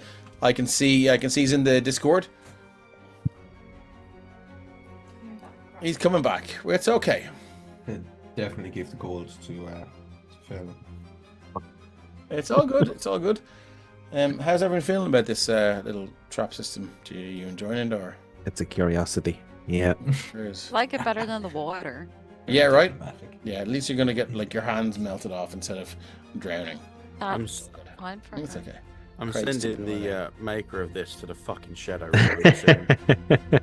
I like that we literally have to mean- work all together to get it to make any sort of movement on it at all. Yeah. I mean, technically, I could get through it all without any of you, but I'm trying to help. Threaten to abandon us every session. There's definitely a I theme. feel like this is a recurring theme, all right. I'm just saying, Phoenix is Phoenix. No, but Phoenix is just gonna leave at any second. Yet makes I us a feel lovely like house. Phoenix It's like is getting- emotional whiplash. I'll have to give him more loaf soup so he doesn't want to leave Torvik. I think that's it. All You'll I'm give gonna me your say love is- soup there, all right, fella. Still trying to get those braids out of my hair. Don't let it. He's not being treated as well here as he was back home. That's all I'm saying. I see. He's, he's definitely feeling a little more as the days go on. He seems to get less and less happy. So I think it's safe to say that Andir was running like fuck. So they got 30. I think we go so action dash 5, 10, 15, 20, 25 or 30 will get us fucking moo. We'll get you to there. Moo is there, right? Just don't let go of the button as you move it. So that's action dash will get Andira to there. Action dashing. I would imagine. So Andira said that they didn't want to use Blessing in the Raven Queen. So I would have 5, 10, 15, 20, 25. Blessing in the Raven Queen would land them on top of Nira, or maybe just one square shy. Well, they're going to need it to get far. Oh, they might have. Sorry. So I don't know if okay, I'm going to type into the Discord. We're assuming you're running like fuck. There we are. Oh, there you go. I can hear him. Lovely. There's that lovely voice. So yeah. So I don't know if I did the right thing, but I just figured that Andira would be dashing like fuck. Yeah, absolutely. Okay, cool. So that gets you to there. If you use your Blessing in the Raven Queen, you can't end up in nearest space, but you could get near them. Or are you happy to just stay there? Near them, just I think. Oh, there we go. And it's just open hallway between me and Nero right now. Yep. Yeah, we'll catch up with them on the next turn. Okay, cool. So moving on, then we're up to Torch, which is Kethra. Dang, where she is. You're gonna say you're gonna take another 2d8 points of damage. Are you do pads? She still has the pads. I don't know how effective. That's okay. So they it's are. 5 down to 4, or 4 points of sort of broiling steam damage. Moving on to Phelim. Phelim, you're using one pad. One pad with one hand, yeah. Yeah. So here is a d8. That's a 2 down to 1. You take a point of damage. Torvik, what are you doing? You're using one hand with a pad. Yeah, I can't got anything that can depress the other one. Yeah, so you're going to use 4. You're going to take. Now, does the mage hand disappear if it takes damage? I don't think so. That's a good one. I would like to see. Can you drop the description back in?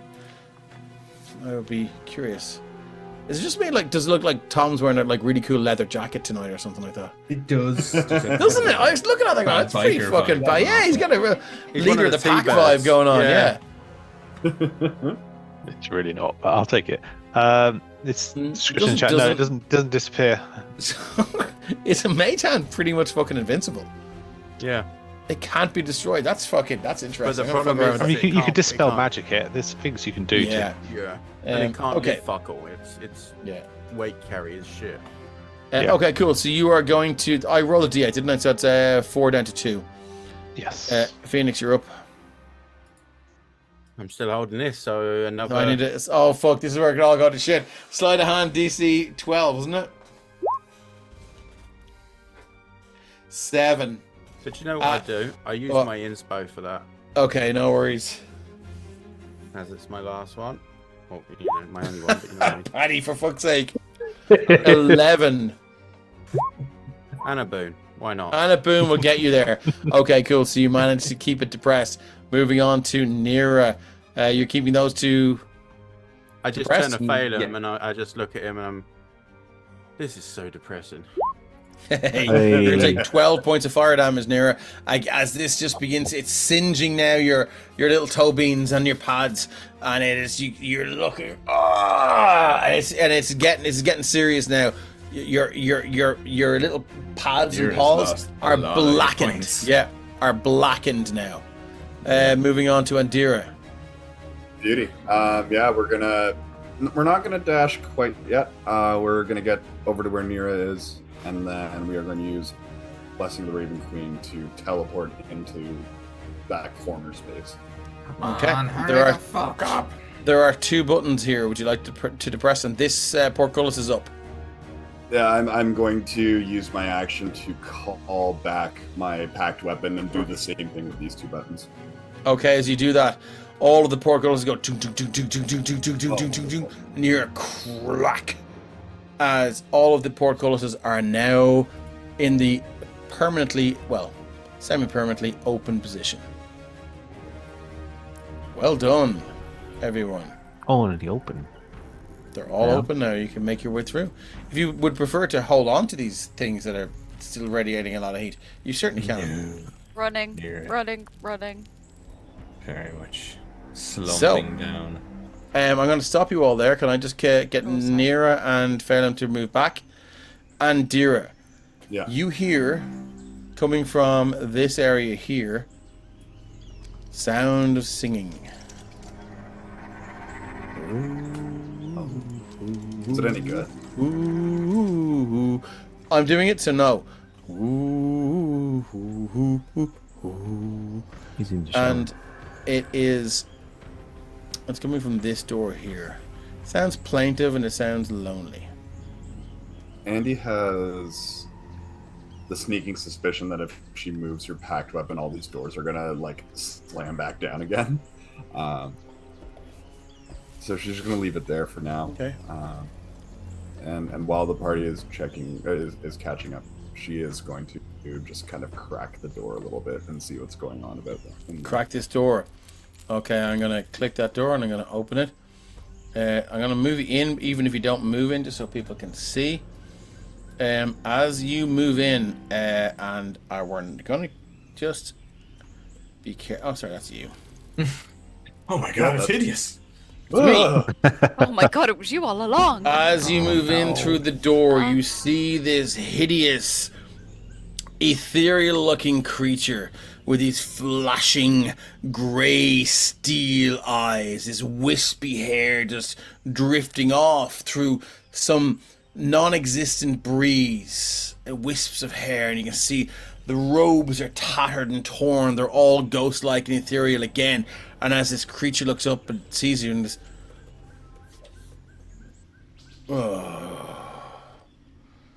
this is rather distasteful. I was hoping for somebody less inclined to destroy me. I am the shopkeeper. And this is where we'll end it for tonight. Thank you everyone for sticking with us. We love you all. I am very impressed with your ingenuity and how you managed to get through that gauntlet. Unimpressed at your that's a shenanigans, great David. little grab. I think this is going to work in her favour because she's a ghost. She's obviously got 100% off. Hey. I'm just curious as to whether the shopkeeper will still be alive when you get here, given that Andira's raison d'etre is to fucking destroy all undead. That's changed a bit lately, though. I thought about Eldritch Blasting right before it said I'm the shopkeeper, and now I'm not sure what I'm going to do next session. Oh, okay. It's going to Thank be like you. a Skyrim thing where you kill the shopkeeper and then take everything anyway. Oh, yeah. I know Keith is in a hurry to scoot off, and thank you for joining us. I think we will save the debrief until the end of the next session, so we will be back in a month's time. I wish we could do this more often, but real life 4 weeks. Real life is a real BBG. So we love you all. Thanks everyone for sticking with us. Thanks to all our new viewers and friends. Thank you to our friends for the raid. And are we going to raid someone? Let's have a look and see who we can raid. Who we got? The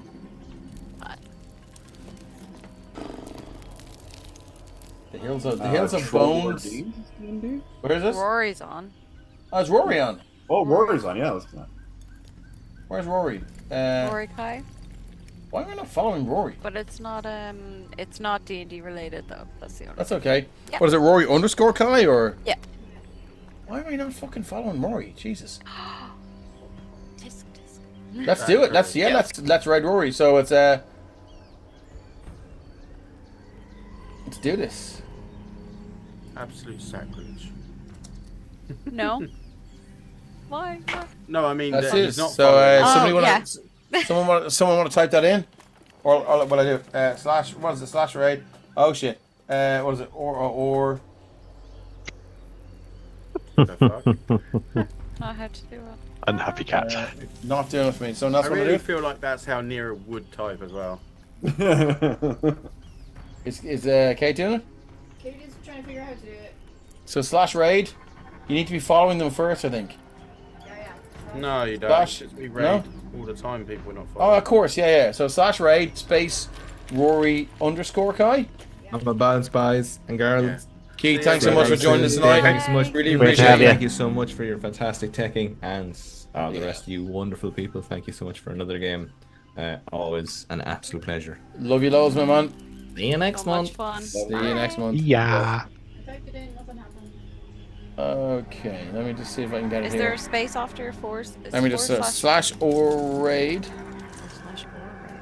Oh, so no, sorry, slash raid. There you go. It's running now. I got Oh, it. thank you very much, whoever did that. Oh god, what did I do? Why is my fucking I computer? tried it, but it wouldn't work for me, so I don't know. Love I you, guess I bye. don't have the privilege for it. Sean, are we ready to all go? Are we ready? Bye. Oh. Yeah, let's go. See ya. Bye.